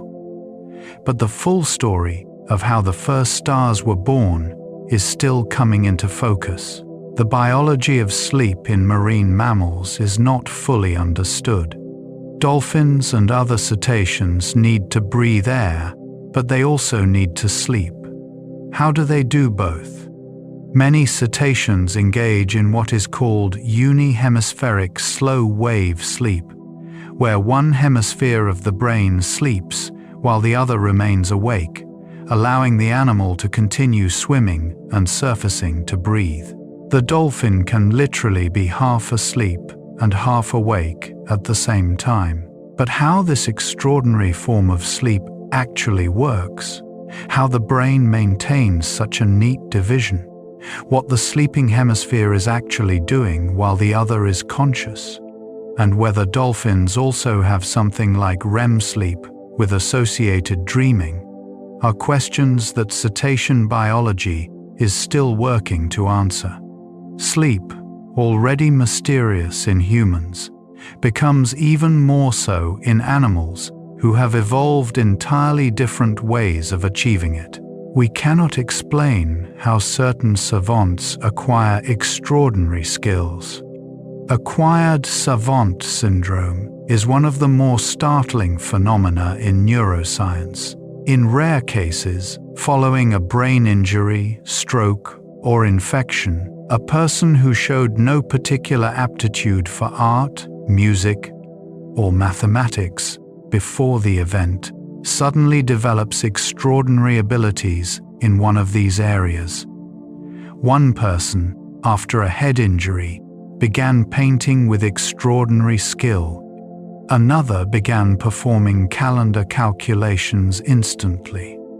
The emergence of these abilities following brain injury suggests that exceptional talents may in some sense be latent in many brains, suppressed by normal neural function and revealed only when certain inhibitory circuits are disrupted. What this means about the nature of human potential and what the neurological mechanism is that either conceals or enables these abilities is still not understood. The mechanism of acupuncture is scientifically uncertain. Acupuncture, the practice of inserting needles at specific points on the body, has been used in Chinese medicine for thousands of years. Research into whether and how it works has produced genuinely complicated results. Some well-designed studies show benefits for certain conditions, particularly pain, that are greater than those seen in control groups. Others show that the specific placement of needles, the thing that is supposed to matter most, according to traditional theory, may not be as important as practitioners claim. Whether the effects of acupuncture are due to specific physiological responses triggered by needle placement, to a particularly powerful form of placebo effect, or to some combination of both, is still debated in the scientific literature. The question of how and whether acupuncture works is genuinely unresolved. We do not know if the universe is deterministic. Quantum mechanics introduces fundamental randomness into nature. When a radioactive nucleus decays, when a quantum event occurs, the outcome is not predetermined by the prior state of the universe. It is genuinely random, or at least appears to be. This suggests the universe might not be deterministic, that the future is not in principle fully fixed by the present, but this is not universally agreed upon. The many worlds interpretation of quantum mechanics, for example, is deterministic. All outcomes occur, and what looks like randomness is just the branching of the universe into parallel realities. Hidden variable theories propose that quantum mechanics is an incomplete description and that underlying reality is deterministic after all. Whether the universe is fundamentally deterministic, whether the future is fixed or genuinely open, is one of the deepest questions in the foundations of physics and has no consensus answer. We cannot explain the specific details of how the moon affects biological rhythms. The moon's gravitational pull is responsible for the tides. This is well understood. But the claim that the moon influences human biology beyond this, through its light and its gravitational effects, in ways that affect sleep, behavior, and health, is both ancient and contested. Some studies have found correlations between lunar cycles and sleep patterns, suggesting that people sleep slightly less and less deeply around the full moon, even in controlled environments without direct moonlight exposure. But other studies have found no such effect. whether there is a genuine biological rhythm in humans that tracks the lunar cycle, and if so, what the mechanism is genuinely unsettled. The moon may influence us in subtle ways that our methods have not yet been sensitive enough to clearly detect or rule out. We do not fully understand how eyes evolved. Eyes have evolved independently many times in the animal kingdom, invertebrates, insects, mollusks, and many other lineages. This convergent evolution of such a complex organ has fascinated biologists and was once thought to pose a challenge to evolutionary theory. Darwin himself addressed this concern and argued that a gradual evolution from simple light-sensitive patches to complex imaging eyes was entirely plausible, and subsequent research has strongly supported this view. But the details of how eyes evolved in specific lineages, what the intermediate stages looked like, and how the extraordinarily precise optical systems of eyes, like the vertebrate eye, came to be through gradual selection, are still areas of active research. The evolution of vision has left a detailed story in the diversity of eyes across the animal kingdom, and we are still reading it. We do not know why we have the particular number of senses we have. Humans are typically said to have 5 senses, but this is an oversimplification. We also have proprioception, the sense of where our body parts are in space. We have thermoception, the sense of temperature. We have nociception, the sense of pain. We have balance. We have the ability to sense our own heartbeat and other internal states through what is called interoception. Some researchers count more than 20 distinct senses when all of these are included. What we do not have is a magnetic sense, which some birds and fish possess. We cannot detect ultraviolet or infrared light as many animals can. The specific combination of senses that humans have, and why evolution arrived at this particular set and not another, reflects our evolutionary history in ways that are still being traced. The boundaries of human perception and what lies just beyond them remain an interesting, open territory. The most personal mystery is why experience feels like anything at all. We come, at last, to the mystery that contains all the others. You are here. You are aware. You are listening to these words, feeling the weight of your body, the warmth around you, the particular quality of this moment in the darkness, the texture of the fabric you are lying on, the way sound reaches you from some slight distance, the particular quality of your own breathing, the rise and fall of it, the almost imperceptible rhythm. Something is happening that is not merely mechanical. There is a texture to experience, a quality of being present that no description from the outside captures. When a camera films a scene, nothing in the camera feels it. When a computer processes language, nothing in the computer understands it. But when you hear these words, something in you is there for them.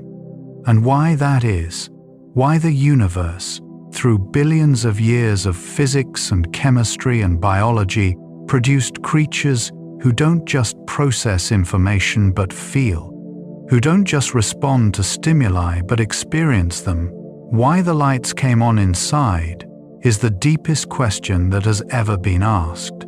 The hard problem of consciousness is not a gap that will be closed by a better measurement or a more powerful telescope. It asks something more fundamental, not how the brain works, but why there is someone home inside it. Why there is something it is like to be you. Not what neurons do when they fire, but why firing neurons give rise to the felt quality of seeing red, or hearing music, or lying quietly in the dark with your thoughts trailing away towards sleep. Every other problem in science, however difficult, has the same basic form. Something happens, and we want to understand the mechanism. But this problem asks something different. Even if we could describe every mechanism in perfect detail, the mystery would remain. Why does any of it feel like something from the inside? Science may eventually find ways to approach this question from directions we cannot yet imagine, or it may be that some aspects of this mystery are simply beyond what any finite mind can fully grasp about itself. You cannot fully step outside your own consciousness to examine it. The eye cannot see itself. And yet, the fact that you are here, in the dark, aware of your own awareness, is perhaps the most remarkable thing in the known universe. Not a star, not a black hole, not the structure of space-time, but this, the simple, extraordinary, completely inexplicable fact that there is something it is like to be you, right now, in this moment, slowly drifting towards sleep. And so, dear listener, we reach the end of our journey through the unresolved, 100 mysteries that no textbook can close with a confident final sentence. From the origin of life to the arrow of time, from the depths of the ocean to the depths of the self, from the silence of the cosmos to the noise of the dreaming mind, we have wandered together through the most beautiful, unanswered questions that science has ever asked. It has been a long walk and a quiet one, and I hope that somewhere along the way, among the black holes and the migrating birds and the sleeping dolphins, among the equations and the ancient ice ages and the snowflakes falling through air, something landed softly in you. Not knowing can feel uncomfortable in the daylight hours.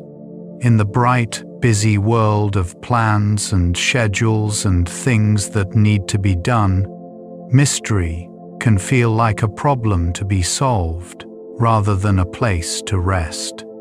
But here, in the quiet, in the warmth of wherever you are right now, it feels like something else. It feels like space, like breathing room, like the night sky itself, which is not diminished by how much of it remains unknown, but made more luminous by it. The stars do not need to be explained to be beautiful, and neither do you. You are, right now, a mystery to science. Your consciousness, your dreams, your sense of being exactly yourself in exactly this moment, the fact that there is something it feels like to be you lying here in the dark, is among the most profound, unsolved questions in the known universe. And that is not something to find troubling. That is something to hold gently, with a kind of quiet wonder, the way you would hold something small and luminous in the palm of your hand. Every scientist who has ever puzzled over the hard problem of consciousness, every philosopher who has stayed up late turning this question in their mind, every poet who has tried to put the interior of experience into words, all of them have bumped against the same soft, extraordinary wall. There is no complete answer, but the question itself is beautiful. And you, simply by existing and being aware, are at the center of it. The questions will still be there tomorrow. The wondering will still be there. Researchers are at work right now, in labs and field stations and observatories and libraries, pushing a little further into each of these 100 territories. Someday, perhaps in your lifetime, or perhaps long after, some of these doors will open, and there will be a moment of astonishment, a collective breath drawn by an entire species that suddenly knows something it did not know before. That is the gift science gives, eventually, to those patient enough to wait. But even that, knowing, when it comes, will almost certainly open new questions, because that is the nature of this place we live in. Every answer is also a door, but right now, all of that is tomorrow's business. Right now, all you need to do is let your breath slow, let your thoughts drift, let the unsolved and the unknown become background music, soft and deep, like rain on a rooftop over a very warm room. Let the questions become stars, too many to count, too distant to touch, beautiful simply by being there. You have traveled a long way through the mystery tonight, through the strangeness of quantum mechanics and the silence of the cosmos, through the puzzle of the human brain and the extraordinary patience of a Greenland shark, through the unreasonable beauty of mathematics and the unreasonable beauty of a piece of music that makes you cry for reasons you cannot name. That is a lot of territory to cross, and you did it gently, without needing to solve anything, without needing to arrive anywhere. You were just here, listening, breathing, letting the wonder move through you the way wind moves through a field of long grass without disturbing a single root. That is enough. That has always been enough. Rest now. Let the questions float above you like stars, beautiful and unhurried, asking nothing of you in return. Let whatever still unresolved corner of your own day drifts up toward the ceiling and dissolves quietly into the dark. The day is done. The world can carry its own mysteries for a few hours. You are allowed to simply be here, in the pause between questions, in the soft and welcoming place that has no name and needs none. Close your eyes, breathe, and let whatever comes next come gently, the way understanding always does, in the quiet, when you are not trying, in the soft and unguarded country just before sleep. The universe, with all its open questions and its still unlit rooms, is in no hurry. And neither are you. If you are still awake, the next video will be waiting for you when you are ready. But if your eyes are already heavy, then let them close. Let the darkness be gentle. Let the mystery be your companion into rest. Good night.